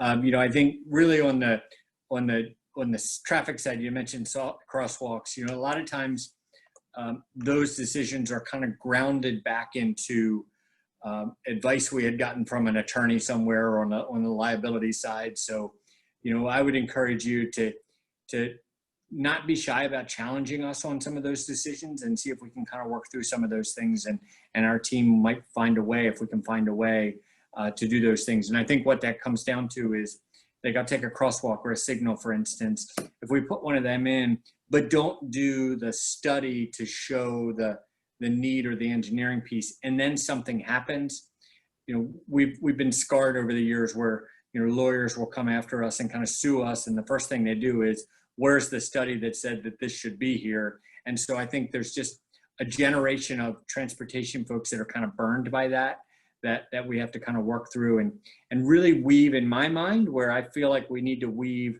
the human factors and the human elements back into the engineering aspects. And that was really where a lot of the context-driven pieces were coming from. But I would just encourage you to keep working with us on those, and keep raising those issues, and keep challenging us if they start to come down, and we'll keep working with you on those to find the right solution. I will. Thank you, everyone. I think I'm bringing up the rear here for District 20 and maybe the county. So let me reiterate that the most immediately nerve-wracking piece for District 20 is likely right now is the unfinished state of the Purple Line and maintaining safe and accessible sites in the meantime. So I won't belabor that point. But to follow up on what my colleague Delegate Charkoudian was saying, your folks had indicated to us that major work like signalization and things like that was on hold with pandemic budgets and what have you. But I would suggest to you that while that's the case, these lightweight things like painting missing striping and things like that, crosswalks, I really hope you could find a way to keep those going. You would be shocked at how excited people get when the missing crosswalk is painted back in on their block. It's seen as a real, and again, as my colleague says, we're talking about paint there. So with that general comment, also, I'm excited to hear your vision support discussion. Be on the lookout for local legislation to try and give our county back some influence over those speed limits. And I hope with changing mindsets, you might see fit to support that.